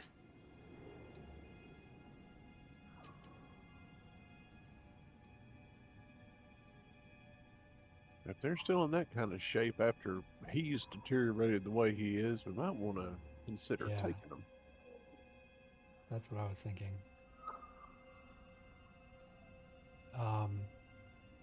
I will start derobing this skeleton. Take the bones out of it? As you're doing that, Velen steps through and she says, leave it. Leave it? Might be worth something. And as she's watching you, she looks at the body and she says, that's worth something. And she points to something around the skeleton's neck. What be around the skeleton's neck? I'll reach down and grab it. You can tell that it is a silver holy symbol shaped like a four-pointed star. if you do a history roll, you may know what it is. All right, Tink knows that it is a holy symbol of Mistral, which Mistral is the history and fate of the god Mistral are tied up in the story of Nethril's fall. Mistral was the original god of magic.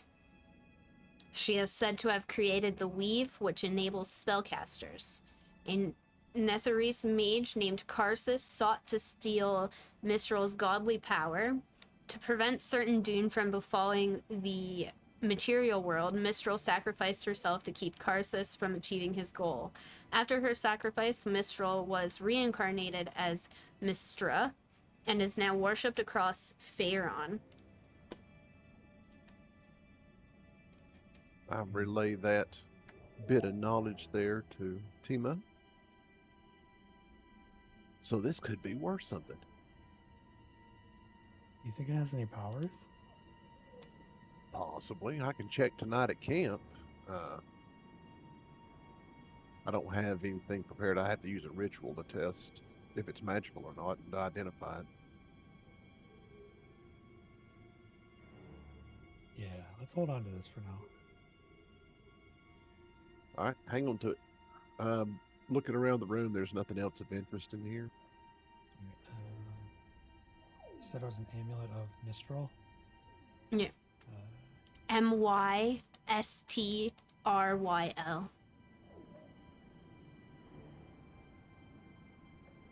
Okay. I will put that in the bag. Okay. I forgot that other bag. Mine's about to burst. Yeah, it was lucky we came across that. Is there an exit on the opposite side of the wall or the of this cylinder? Looks like there's a Tower? couple. There is, but you will need to spend some time trying to break through. It's not big enough for anybody to fit through. I am small. Yeah, it's. Well, I'll holler out the door. We need some clearers in here, but I think we can get through this outer wall.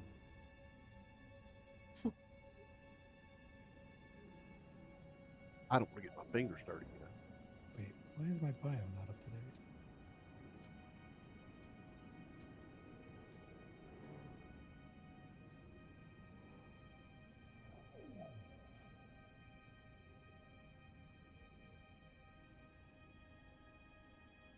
Oh, I didn't put it in there. Right.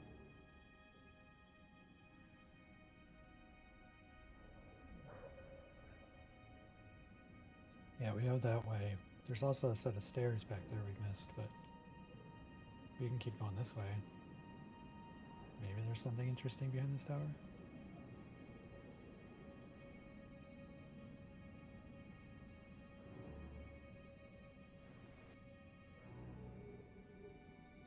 We need You're to take a telling me I pile don't- break. The world went black. All of Yeah, a it did. sudden, the entire area that you guys are standing in is completely black. There's you guys can see nothing. Oh no. Oh, Including Dawn. She cannot see anything either. Taking a pile break?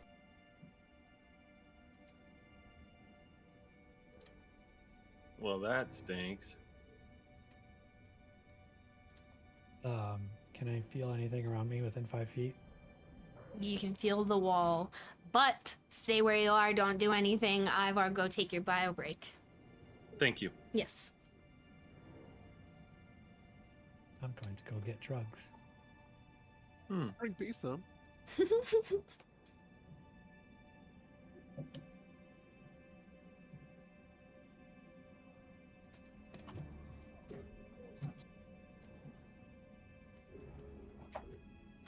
I thought thought my character got yeeted when everything went black.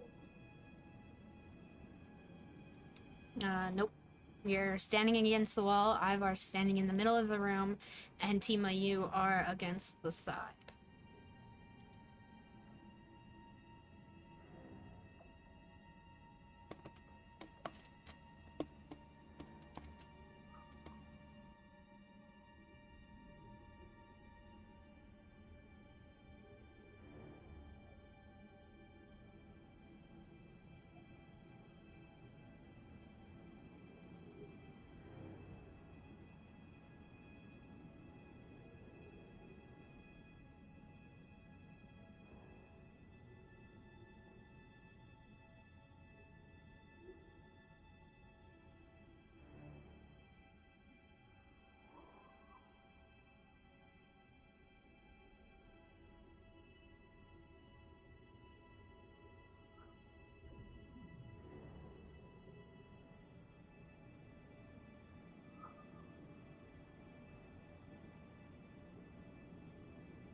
Sorry, back.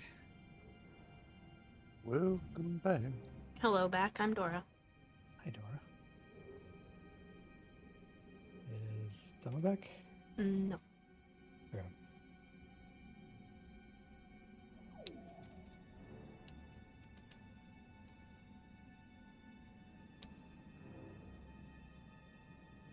Would you consider this darkness an attack?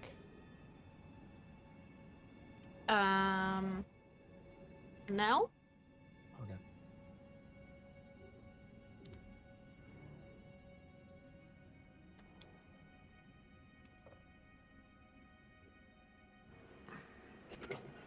Dumba's back.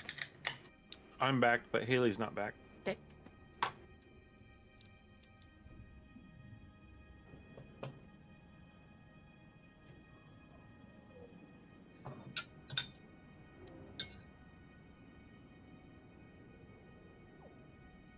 Yours made like the grab eat sound.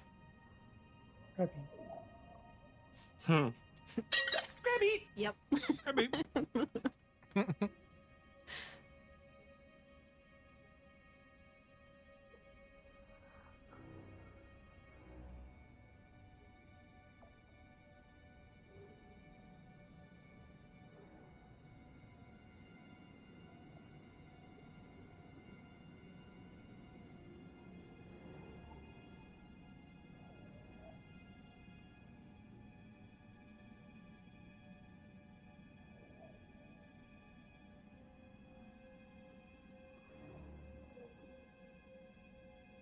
Dumma, when do you leave for CitizenCon? The 14th.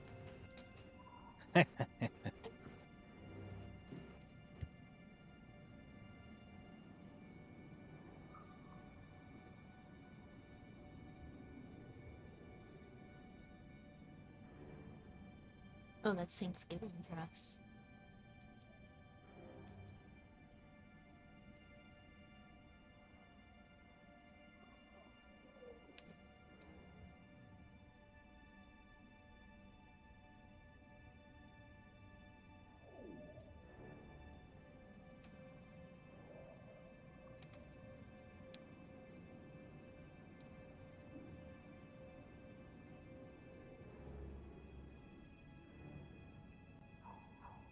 How long are you gone for? For a week. So we'll be back on the 22nd, I think. Okay. 23rd. For the next campaign for October. Did you tell Dora I'm gonna be in Nashville for the Saturday the 5th of October? Mm-hmm. So I won't have access to a computer. Okay. And I just had a new nephew born, so I am going to visit him on Saturday, so we will not have a session on Saturday. Sorry, Oh, congrats. Tara. No birthday You session. motherfucker, you. I get to go see my mom and meet my nephew. Unacceptable.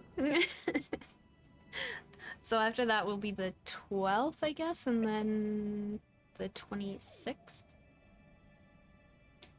All right. Call your mom and tell her you're missing my birthday. She knows. We talked about it today. Well, I'm gonna tell her to give you a smack. She won't. All right. Moving on. You guys, everybody's back, right? Yes. Mm-hmm. Okay. So Ivar, Tink, Tima, and Velen are all in complete darkness. Yeah. Once that happens, I'm gonna message. It's a cantrip, so I can do it as many times as I want. I'm gonna just start messaging people. I'm gonna message Tink Mm-hmm. and say, "Is it dark?" Mm-hmm.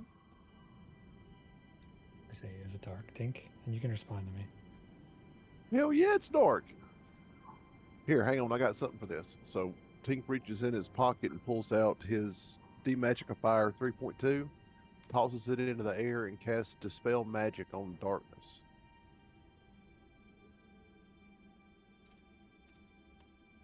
While he does that, I'll go, "Orion, is it dark?" Nope. Oh. Have you tried opening your eyelids? I'll keep messaging Orion. I'll say, "Now it became really dark in this tower. So I don't know if it's whoever's in this tower or just some area, but it got really dark in here." Yeah, it looks really dark through that doorway. So your dispel magic does not work. Well, that did work. Hmm. I didn't think my fart was that bad. Everybody going blind.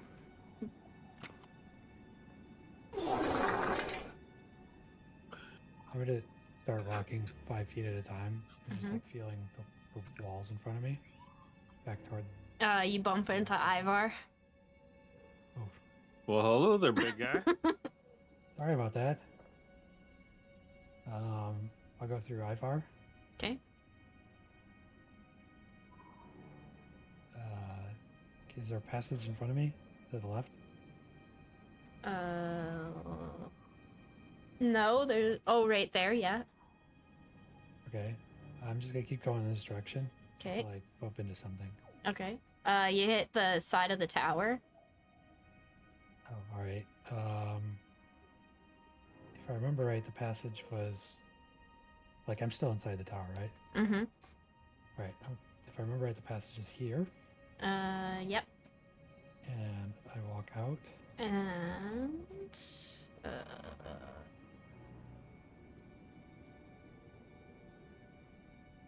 Whoa. All right. Who is not inside the tower? Just the Tink. I'm Gentlemen. blind. I'll walk into the tower. Can you guys hear me? Yeah. Can you come to my voice? Tink, you're in the wall. That's not the right way. You hit a wall. Pig, this Clatter. way, other way. You can't see him. Yeah, I can you? can't see. You hit a wall. Platter. A wall. Platter. I'm in a box. So right here, right where I displaced you, right here, you are. If you have your hands out in front of you, you are facing Ivar. Touching at Ivar. Oh my gosh. Something ugly's in front of me. The slapping uglies. Well, see, all Ivar would know is that something just grabbed him. Yeah. Out of the darkness. You're now standing on Ivar. Ah, Hello, darkness, my old friend. Right. I keep trying to ease out until I can see something. My tink is here again. Okay, so now you have Velen in front of you, and she is standing right in front of where you need to exit. Oh, Bill, I'm sorry. I did not mean to do that. That was not what I was just trying to fill on the wall. She takes a step out, and All right, there's some kind of magical darkness in there. You can't see anything. And I believe Ivar's still in there. I'll go back to the hole. Ivar, follow the voice. I'm coming. Here, boy. Here, boy. Come here, boy. Boy.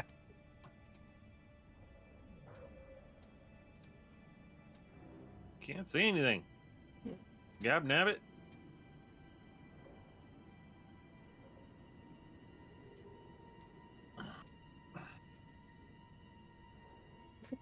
Ah, it's dark again.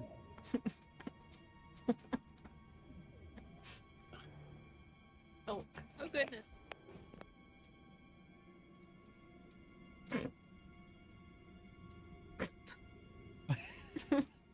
Boy. Ivar, you're bumping into walls. I know.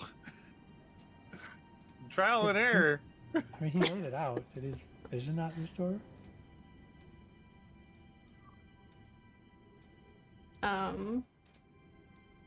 Oh, I can't keep up. I should be out, right? You're out of the tower, yes. I'm blind. Where do Why I am go? blind now? Wait, did I go blind again? Ivar, stop moving. I think it's on you. Oh. Is it this damn ring? Are you serious? Wait a minute.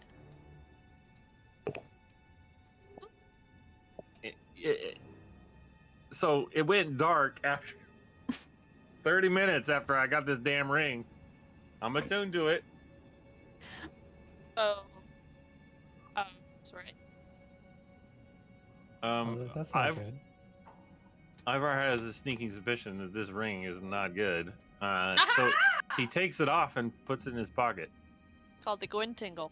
All of a sudden, Ivar sees little dancing lights circling around him.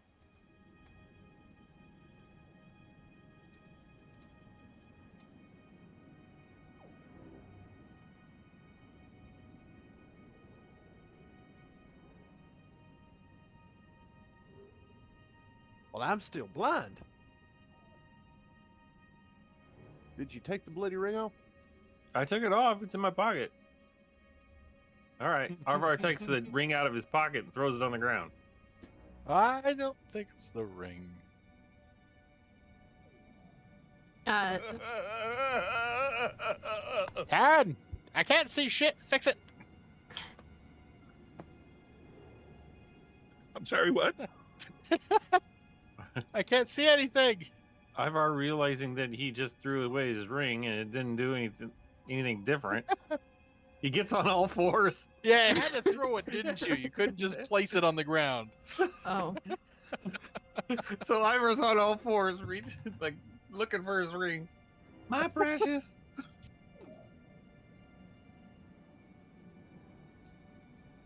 Oh no. Oh, there it is. Got it.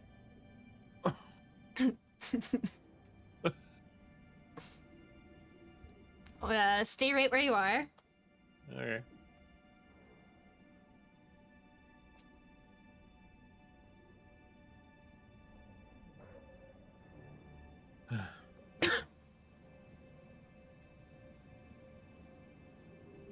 Hmm.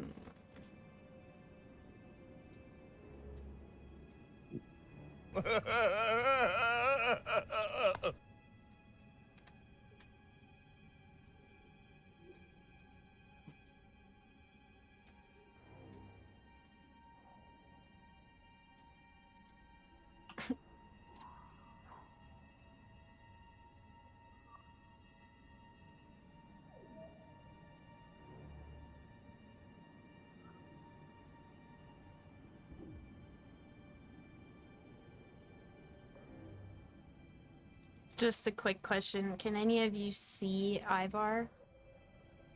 Yes. I can't Nope. see at all. I can't see anything. Okay. I love your guys' panic right now. This is great. I mean, I see a yellow line or yellow circle around Ivar. Okay. I mean, I'm a dwarf. We live deep inside of mountains. The dark is not freaking me out any yet. Except usually we have night or dark vision. Hmm. It's almost like there's a globe of darkness. If only I was a warlock. Nah, the D Magic Fire 3.2 would have got rid of that. Hmm. Never fails.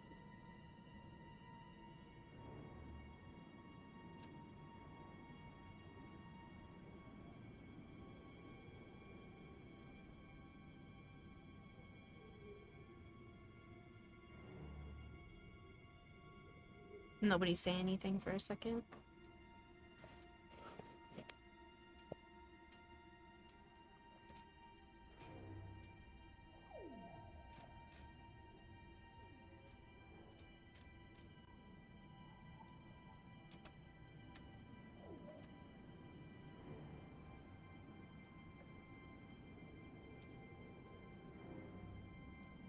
Yay, I can see. And all of a sudden, you guys all can see, and you see Tyron on the floor, hysterically laughing, like slapping the floor, like rolling around laughing. Oh, Taryn, what did you do? Pink checks all his pouches.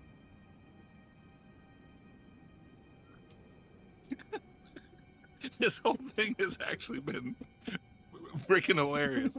So, what happened was, Oh no. I had heard that, you surface dwellers enjoy a good prank. So I dropped a globe of darkness on you. Oh no. Literally on you, Ivar. Oh great. No. Thanks. Nice to meet Had to you, walk dude. up to me. Hazing was supposed to work the other way around. I heard you guys like pranks and stuff. We do. It was quite hilarious. I thought this ring was gonna be my demise.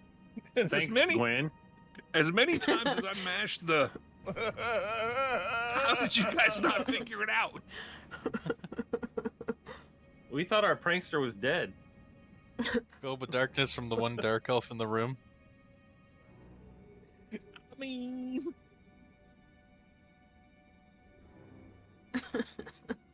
Anyways, you guys all have your vision back, correct? I fixed it. Oh my goodness. Yes. Okay, okay. Hmm. Tima actually could see the whole thing happening. because of where he had moved. So he just sees everybody standing still and Ivar wandering around. Like crawling on the floor looking for his ring. Yeah. Can lizard men have like smug faces? Actually, you can't see into the darkness either. You can't see into it. You can't see out. Even Oh, I okay. can't see into or out of it. Okay. It is a sphere of pitch darkness, like Yeah. whack. There's only a couple of spells or skills that you can use to see into it, and one of those is there's a warlock ability that allows them to see through darkness, magical or otherwise. Mm. Well, now that we know we're not being attacked by evil darkness or a ring of ram darkness. Well, You're the one who rammed me in the darkness. Yeah, I I know thought it's we just my fingers. And I'm going to have to do a little bit more research on that too, because it's technically a spell, but it's also technically not a spell. It's actually an innate racial ability. Yeah, I still think Dispel Magic should have attempted to dispel it, unless you made the save. Well, if you had put the dispel magic on Ivar, Yeah. it might have worked. I think But- that thing that he uses, the spell. Yeah, I don't know. You think it dispels in a radius? Well, no, it says you can target a creature, object, or magical effect within range. So I was targeting the effect darkness. In order to target it, though, you would have had to been able to see it. Yeah. Yeah.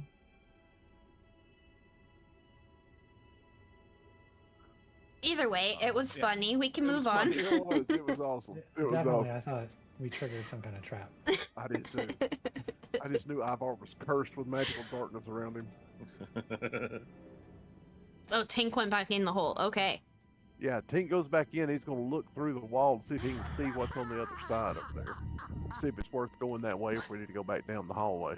Okay. I'm moving. Velen also comes in with you. I'll look at Tyra and I'll go, that was a pretty good one. And I'll crawl back in the hole. Yeah, And you're gonna fit right in, buddy. I'll crawl through the whole It's thing. fair game now. So you're telling me I can't squeeze through any of these passages? no. How small are you? Gecko, gecko. Small.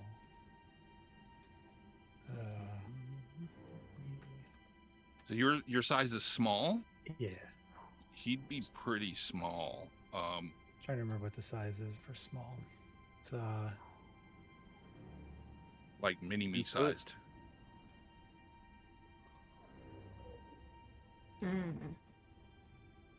small is. Oh, great, this doesn't help me. It's the size of a goblin, halfling, or kobold. I thought there was a size on it.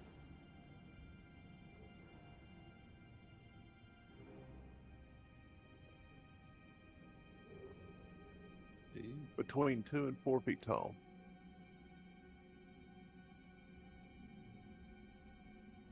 Yeah. I don't remember what the width is though. Yeah, I need to know. Squeeze through a space one size smaller than it. So we could go through a tiny space, a tiny hole. So you can go through this teensy tiny crack right in front of Tink.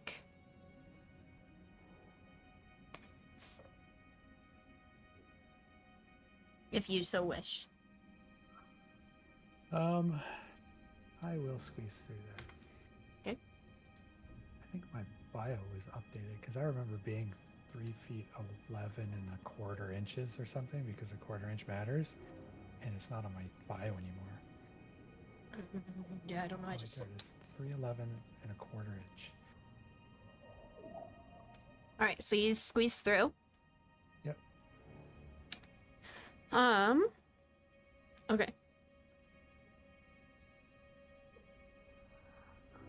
Aside from the tower embedded in the west wall and the rubble around, you are in a 30-foot high cavern and it's empty. Right, I'm going to I'm going to sneak. And I'll look back at Tink and say, stay here a second. Okay, and we will be right back.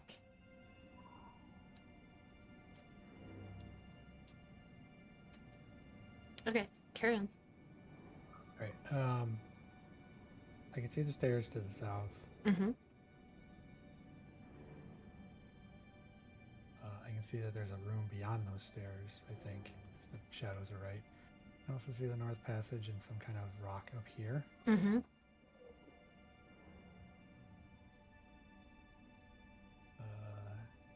this way. Do I hear any noises? No. Alright, I'll peek into this room. Okay. A flat, slightly canted slab of stone rests in the center of this 20-foot high cave. One side is rough, as if the slab had been torn from a larger structure. The slab is 8 feet long, 4 feet wide, 4 feet high, and covered with frost. Right, I'll come back to that later. Just check out this room up here. Lying on... Do I hear any noises? Nope. Okay. Lying on its side in the middle of this 20-foot high cave is an enormous head made of iron, its eyes aglow with a golden light. I will step back away from that. Mhm. I'm gonna go look down these stairs.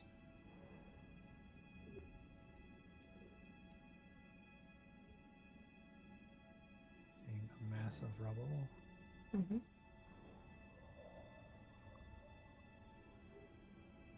That's as far as I'm gonna go. You can see down to here. Okay. The top of a partially shattered tower rests on its side in the middle of this 30-foot high cavern. Long icicles hang from the ceiling above the toppled spire. North of the tower is a 15-foot diameter hole in the floor that seems to be the upper end of a tunnel. Right. Does this look like the same walls as the tower we just passed through? Or I just passed through? It may not tell you that. No, it doesn't, but hold on while you're there.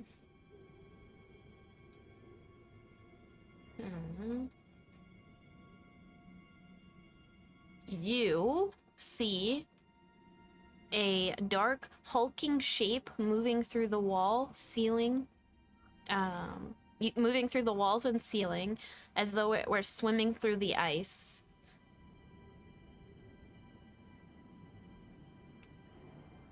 Where? Like above me, or? It goes all around you.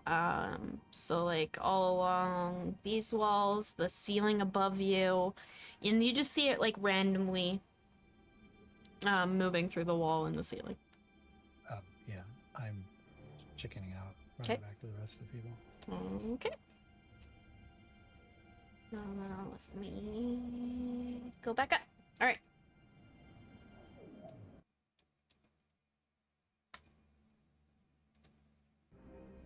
All right. There's stuff to check out over here. We want to break through this wall, or Stuff as in Things? yeah, there's like some rocks, and then there's a like a head-looking thing with glowing eyes over here, and in the room to the south, there's like a fallen tower, and there's something swimming through the ice. The best explanation I can give you for it, but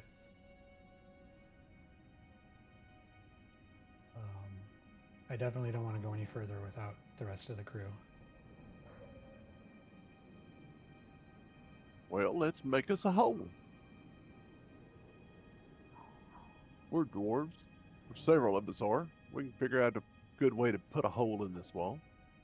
All right, I'll step aside.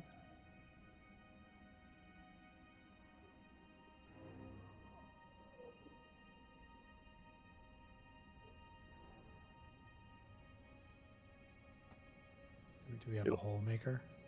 It'll take a stronger one than me. I'm more the intricate fixer.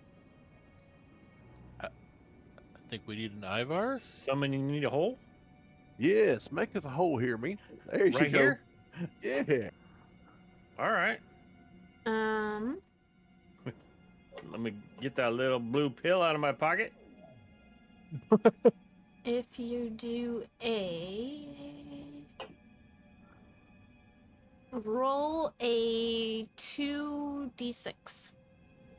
Okay.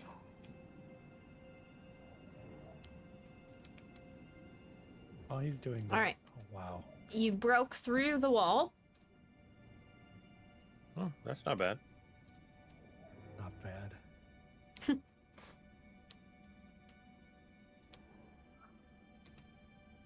Yeah, I'm totally not looking at the wall. I'm looking back to see if I could see that swimming thing again. Hold on, I'll find.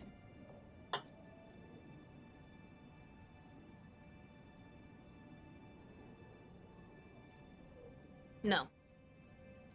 You don't see. Good job, Ivar. So I'll squeeze through and All right. hide behind the ice chunk over here and kind of look out over the ice to see if I see anything coming. Yeah, as everybody comes through, I'll just tell them to the south there. I think it's inside that wall. There's something moving, something swimming. Just keep your eyes out.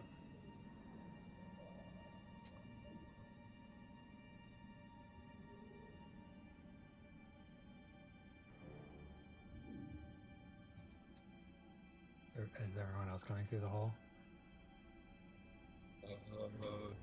Sure. Okay.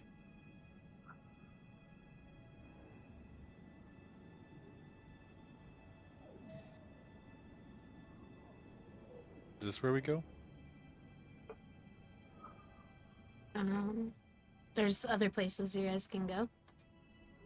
Yeah, down there is where I saw that creature swimming through the ice. I don't know if you want to check out up in this room. There was up in the upper passage. There's a large rock with some. Did you say it had inscriptions on it or something? It was covered in ice. Covered with frost. And then over in this passageway is the head with the glowing eyes. So we can choose one of our mysteries, either the rock, the head, or the swimming inkiness in the walls. The rock had symbols on it, huh? Yes. And you couldn't tell what language they were? I didn't inspect it real close. I didn't want to get too far ahead and too separated from the rest of the group. Mm-hmm. Mm-hmm.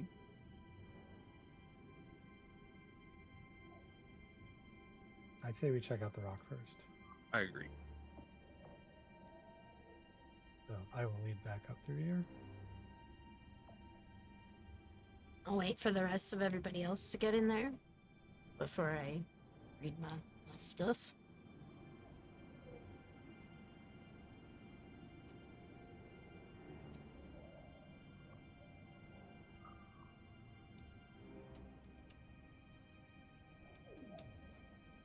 Okay.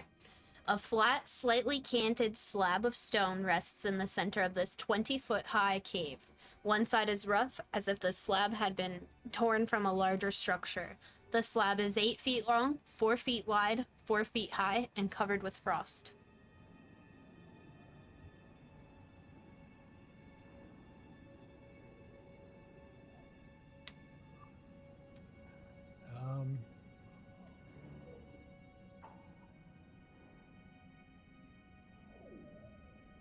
I'm going to take like some of the cloth from my clothes and wrap it around my hand and just wipe the frost off and see what happens. All right. Not all the frost, just like a swath. Okay. Big enough for my hand or whatever. Mm-hmm.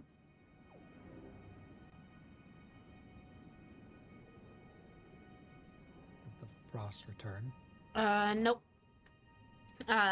So by doing so, it revealed a draconic script. which, because you speak Draconic, it says take the free self-guided tour of Yethrin. Press the I to cast the spell.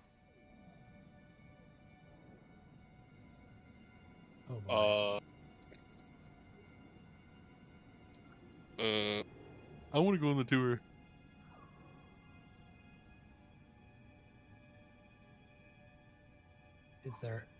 Is there an eye on the rune? There is, yeah. It is carved above the script.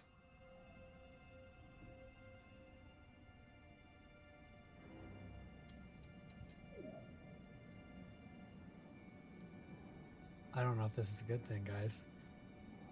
You don't know I what's a tell good them- thing. I relay what the message is. I say, take the tour if you press the I.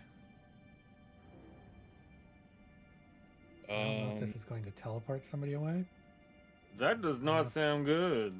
I don't know if it's going to bring us back, or whoever touches it back. I don't have a way to get back if that's such the case. That sounds dodgy.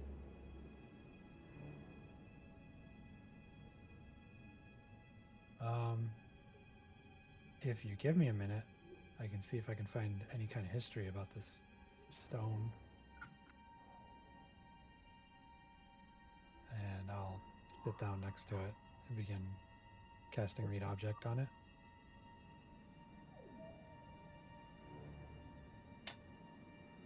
Okay. Not touching the eye. You're not touching the eye? No. Okay. The stone itself. You can tell that just the stone itself. Yes. Okay. Where that inscription was. Okay, so you're touching the inscription. Okay, so you can tell that it's Low Ross, a language spoken by the Netherese. It's a dead tongue.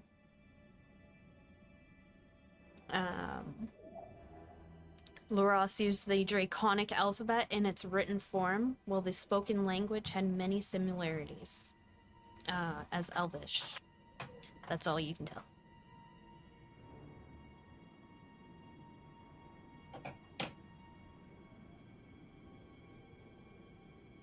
Okay. That didn't help.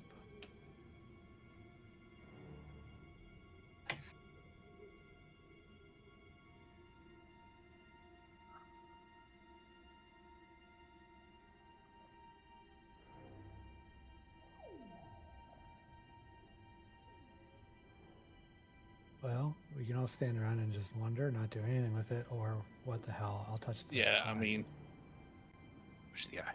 You know we're going to. No, I'm going to touch the eye. You're gonna touch Poke it in the eye? Yep. Okay. We will be right back.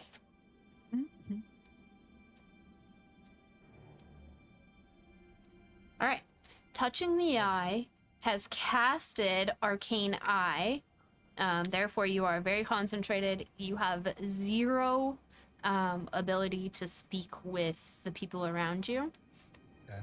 But I'm going to lower your dark vision. And you can move this eye 30 feet. You can move this eye as far away from you as you wish to see things around you. But technically you're not moving. I'm going to move you because I don't have a freaking eyeball to give you. Okay. And you can move it as far away from you as you want, but again, you personally do not move. So let me know where you want to go. All right. It definitely feels like it got darker in here for me, but like I'm the eyeball looking at myself.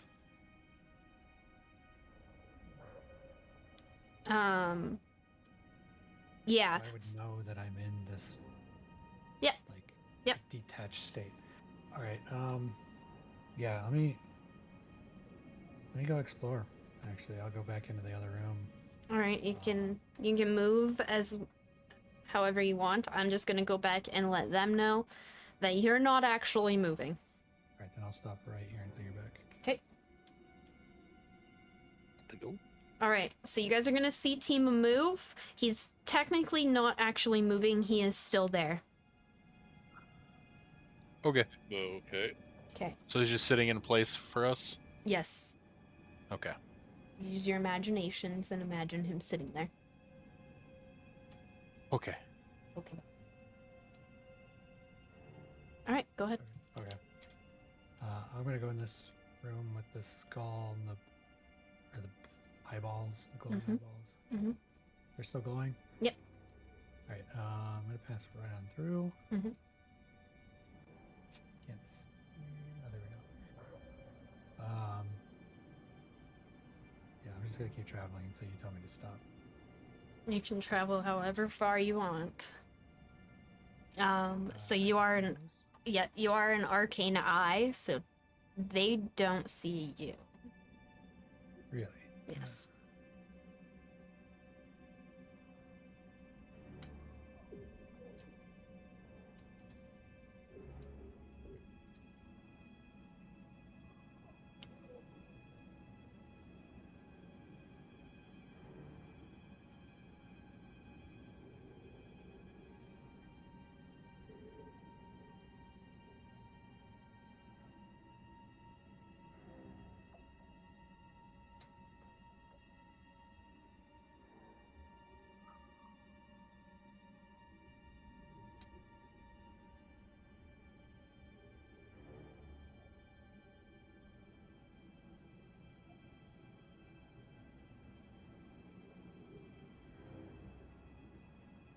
Is this? Oh, I should. That's a hole in the floor. Remembering the hole in the other floor, I'm gonna look around and see if the walls are moving. And the eyeball doesn't see anything. Okay.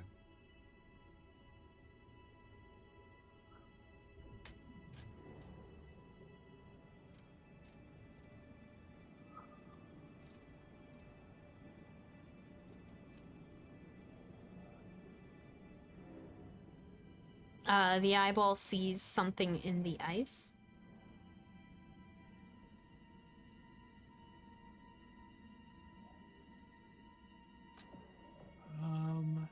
I'm gonna go like try to push through the ice. Did I go through it or? Nope. You're like hovering above the ice. Oh, it's underneath me. Yep. So yeah, you're just walking on it. Oh, floating above it. Yeah.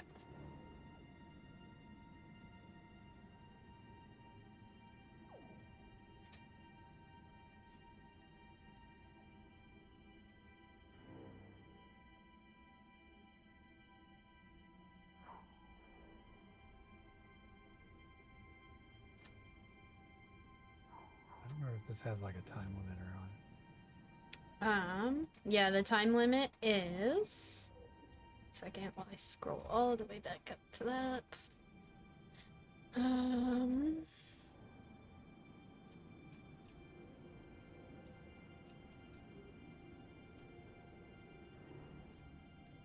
The time limit is 1 hour or until your concentration on the spell ends. Oh, so And- I could literally just zoom around this entire place. Yep.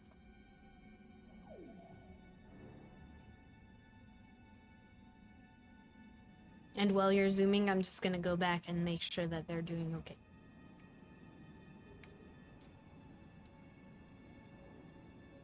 You guys still good here? Mhm. Yeah. Okay. Is he still just standing there? Just making sure. Yeah, he's still just sitting on the ground with his hand against the button.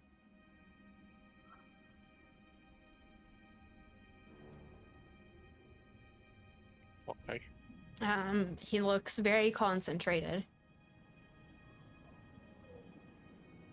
Constipated. Do we Yes. dilute him? told him not to eat all those nuts. Oh, ooh, nuts. I'm trying to get some nuts. Sorry. These nuts. All right, so you guys are good. I will be back again. Mm-hmm. Oh, okay. All right. That wall thing over here. Can I go through that? I gotta find you. Where are you? That is. That is a. Oops, I lost myself. There we go. That is another a tower looking thing. But I can't get through it, right? Not from there, no.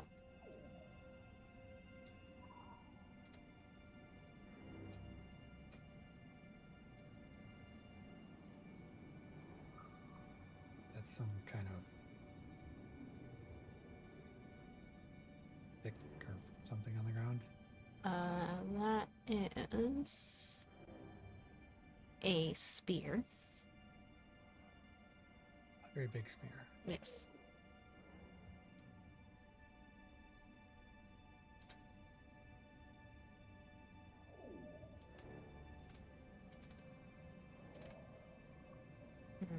Those are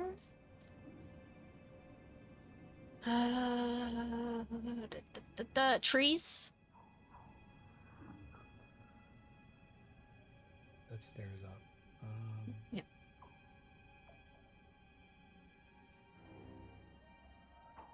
Oh, wait, character sheet. All right. I don't want to spend like all day. Already looked in there. In there.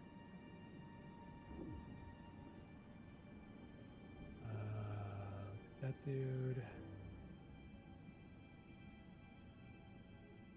Octopus under the ice. On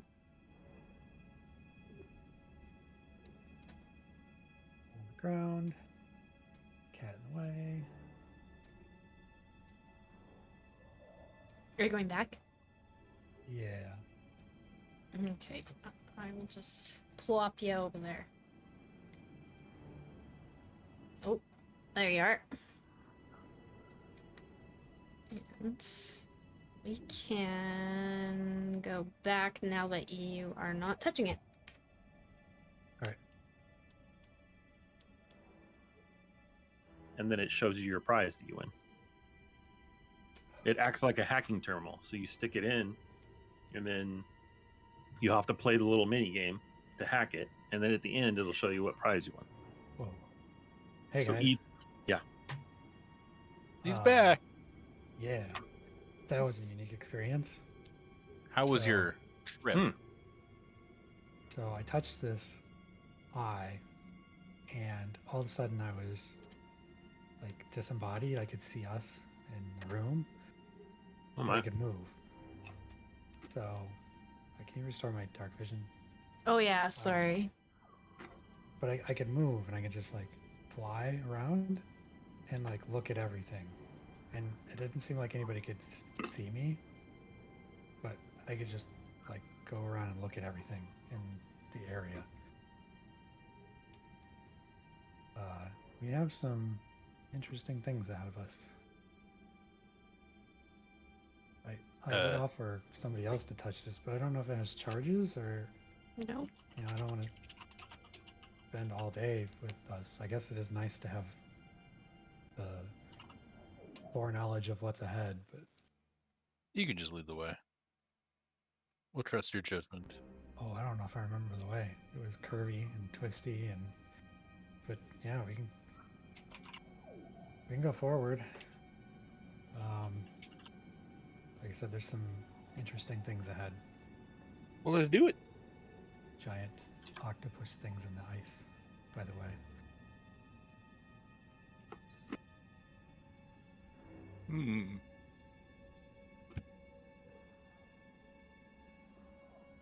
These nuts. Yeah, over here. Okay, hold on. In that room, once everybody gets there. Oh, I'll step into the room. The face.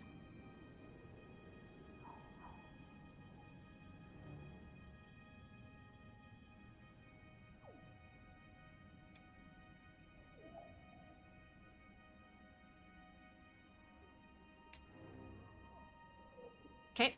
Lying on its side in the middle of this 20-foot high cave is an enormous head made of iron. Its eyes aglow with a golden light. What?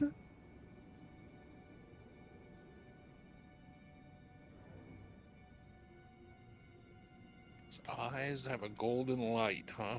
Professor Orb says, "Oh, I've seen one of these before. Well, what is it? It's a golem, and it's dissipated from when the city crashed. It's you can ask it questions, and it Is can there a limit? it blinks at you. So it blinks once for no, 2 for yes, and 3 for I don't know.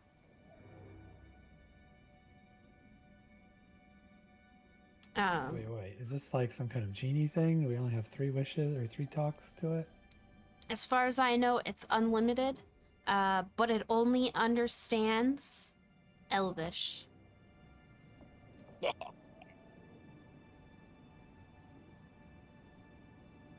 I begin speaking Elvish to it.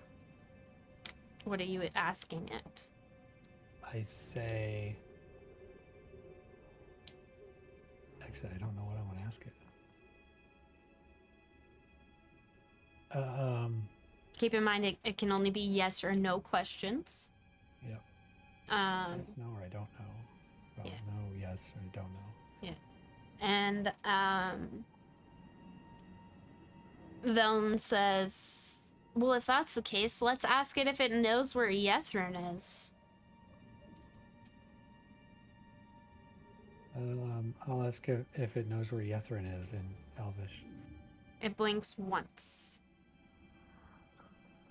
And that would be a negative. Yep, that's a no.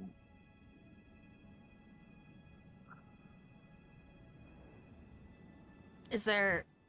I wonder if it knows if there's danger ahead? I mean, I can tell you there's danger ahead. I can ask it anyway. I'll ask it in Elvish, is there danger ahead? It blinks 3 times. I don't know.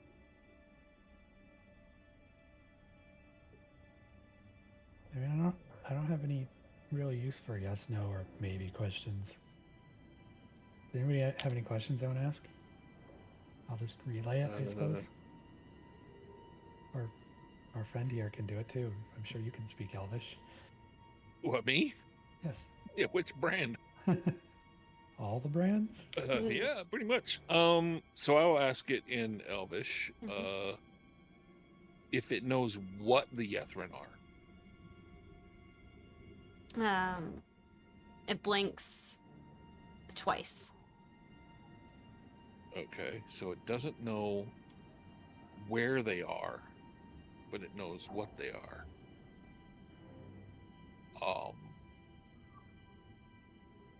Now let's get an Elvish. Can you move? It blinks once.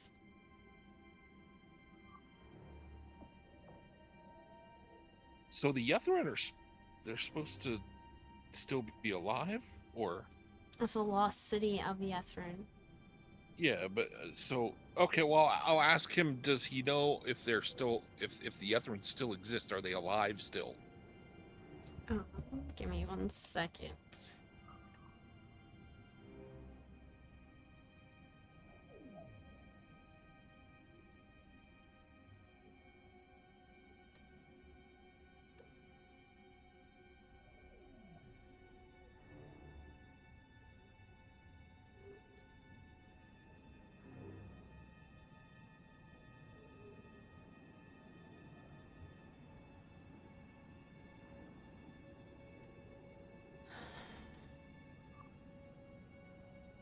If I read the object, like sit down next to it and touch it, Can I determine how long it's been here?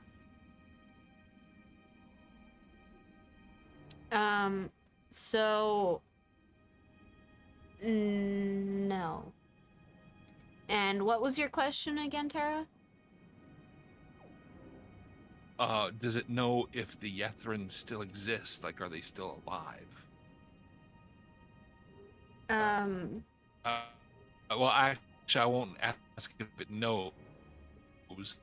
I will just ask him, do they still exist? Are they still alive? You want to try that Whoa. again when you're not a robot? Whoa. Was that me or? You sound like a robot.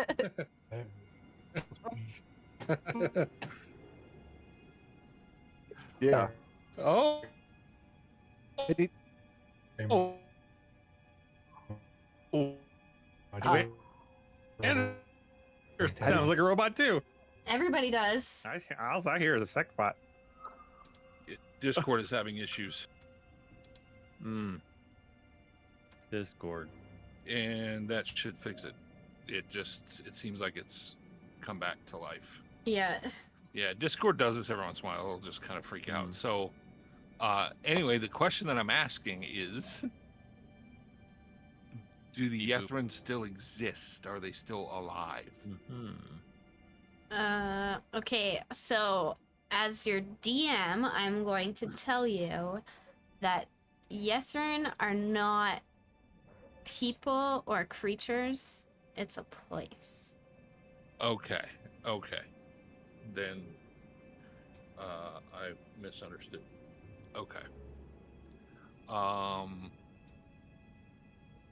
But it's a place that was an ancient civilization, right? So it was a city where people lived.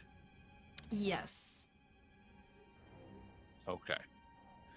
Are the people who lived there still alive? It blinks twice.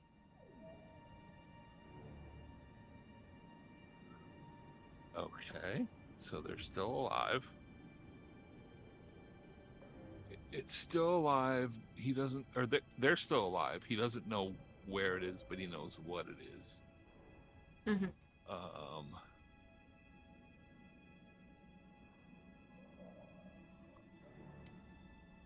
Do you know roughly what direction that would be from where we are now? It blinks once.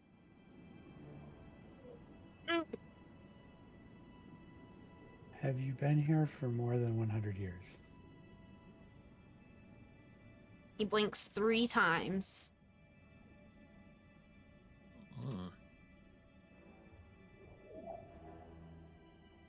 It may not have a concept of the passage of time. Yeah. And I've been pronouncing it wrong. It's actually Ethrin.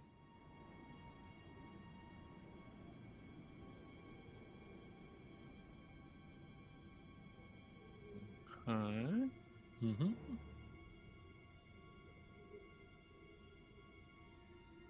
Well, if we don't have any more questions, Yeah. I say we press on. There's quite a bit to this tunnel network. I agree. I think we should just move on. This thing doesn't seem to have any useful information. You don't want to take them to the shadow area What? where you saw the swimming thing. Sure. Let's go back to the shadow area where I saw the swimming thing. See, I don't even like the sound of shadow area.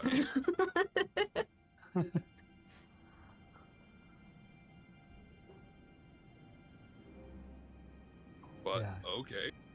I'm looking at the walls, like watching for this swimming thing. Okay. And if I see it, I'm pointing it out. So you see it?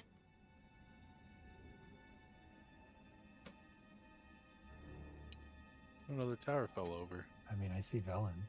You don't want to go that way, Gwen. Every time Yoink. goes crazy. So there it is. Thank you. All right. The top of a partially shattered tower rests on its side in the middle of this 30-foot high cavern. Long icicles hang from the ceiling above the toppled spire. North of the tower is a 15-foot diameter hole in the floor that seems to be the upper end of a tunnel. Tima, you see something? Besides the swimming thing? No, you see the swimming thing. Oh. Yeah, I'm pointing it out to everybody. I'm like, there it is. They don't see it.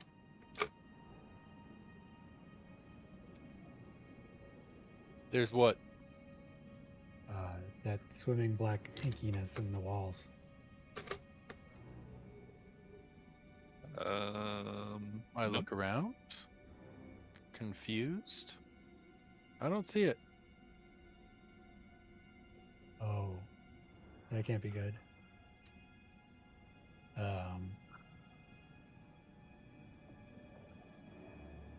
Velen starts looking around. I am going to message the thing in the wall. Mm-hmm.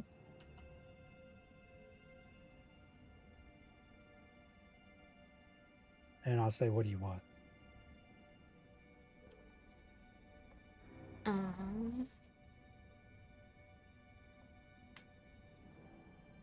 You can go through 1 foot of stone. I don't know about ice. I would think ice probably counts as stone. Yeah, you don't get an answer back.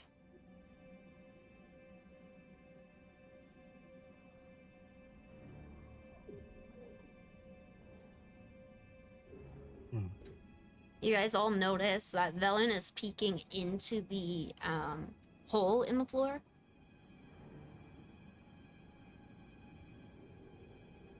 What's down there? Hmm. What kind of hole is that? Oh, that's a big one. That is a 15-foot diameter hole in the floor. How deep does it go? But I don't know, why don't you go in and find out? Oh no.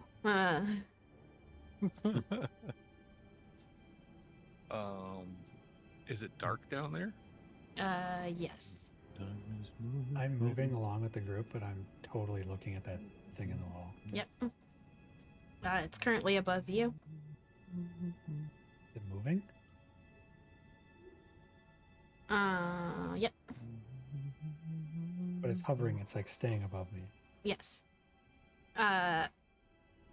It moves around. Like, it's not staying there. It's moving. It's just at this very moment right above you. Well, yeah, I guess my question is, does it like circle around above me, or does it like float along the wall, but it just happens to be above me right now? It floats along the wall, just happens to be above you right now. Okay. Yep.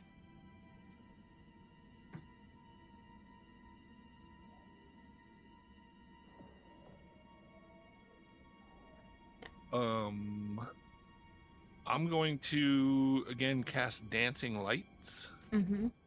and have it move down the hole. Okay. You can see a glow from... Like, you can see it glowing, and it's, like, moving. You guys can see my cursor. Uh-huh.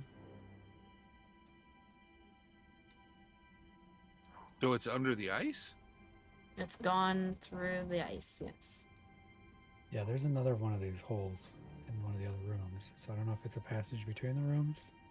Okay, Something so the dug hole through, isn't or- the hole isn't like mega deep, is what you're saying. It It's more like a tunnel. is... yeah, it's a tunnel. Okay. That's what I said, a 15-foot diameter hole in the floor that seems to be the upper end of a tunnel. I, for some reason, completely missed that. Yeah, there's another room here with a similar hole. So I'm assuming they connect. I did not go into the hole as the disembodied looking thing. But yeah. I suppose if someone wants to try it, they could float their way back over here and go in. But I don't know if I want to go in that hole quite yet. Because whatever made that hole is probably still around. Probably right there. And I'm pointing toward the black shade. Why are you pointing fingers at me, bro? I didn't make it though. I didn't make the hole.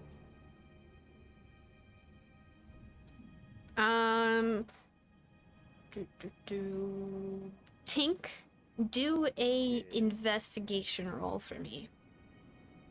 With my pleasure. Great. So where you're standing, you notice that you can go inside of this tower, this fallen tower. I do. Or is that a drill head? I'll walk around to the edge of it and poke my little head right inside and see what's going on. You can see at the very top, right here, which would be like the attic of the tower, you see a wooden chest. A wooden chest. Well, let's go see what's in that little chest. All right, so you guys just see Tink disappear into this tower. Oh, I don't see it. I'm staring at this black blob in the floor, the ceiling, or wherever it moved to. Okay. So Tink, you see the wooden chest with a sliding bolt latch held fast by frost. So it's cold. All right.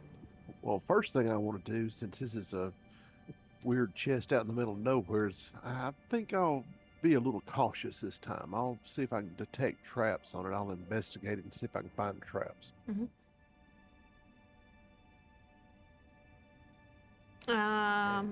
So Let me go ahead and add a. Which one is it? I think it's Flash of Genius when I do an ability check.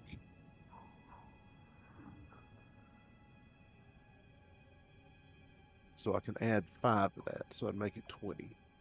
okay.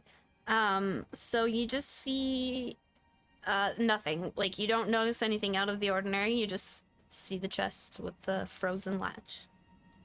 Okay, I feel pretty confident that it's something I can handle since there's no traps on it.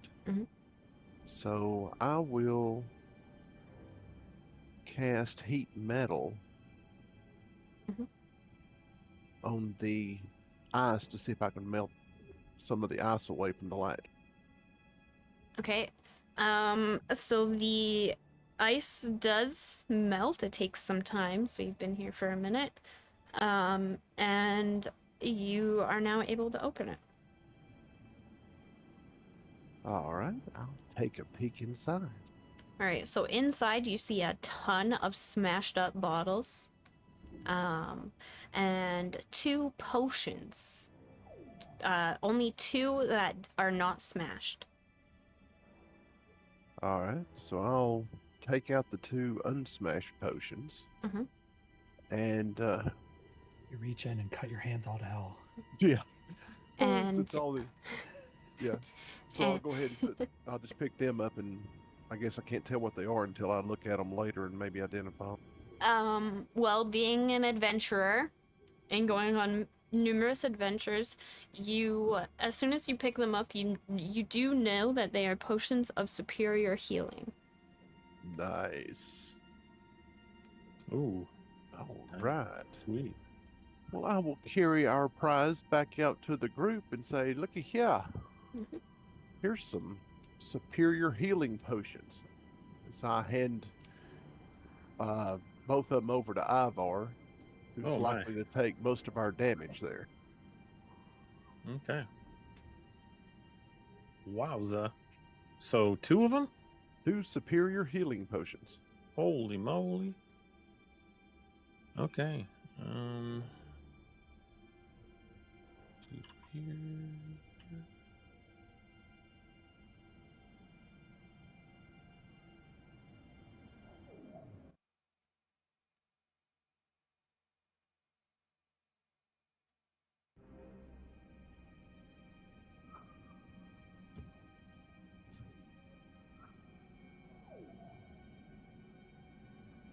and Ivar's or Orion's Stadak. Potion of Superior. Look at that. Got it added? Yep. Okay. And That's that. yep. Fortunately, I have a kid I need to pick up. Dun, dun, dun, dun. You're right, that is unfortunate.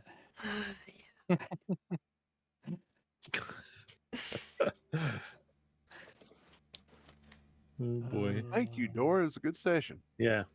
Yes. Thank you. Which day did we say? October 12th? Yep, October 12th. Right. I'll get that thing updated. If I don't end up going next Saturday, I will let you guys know. But as of right now, we are going. Mhm. Tyrion's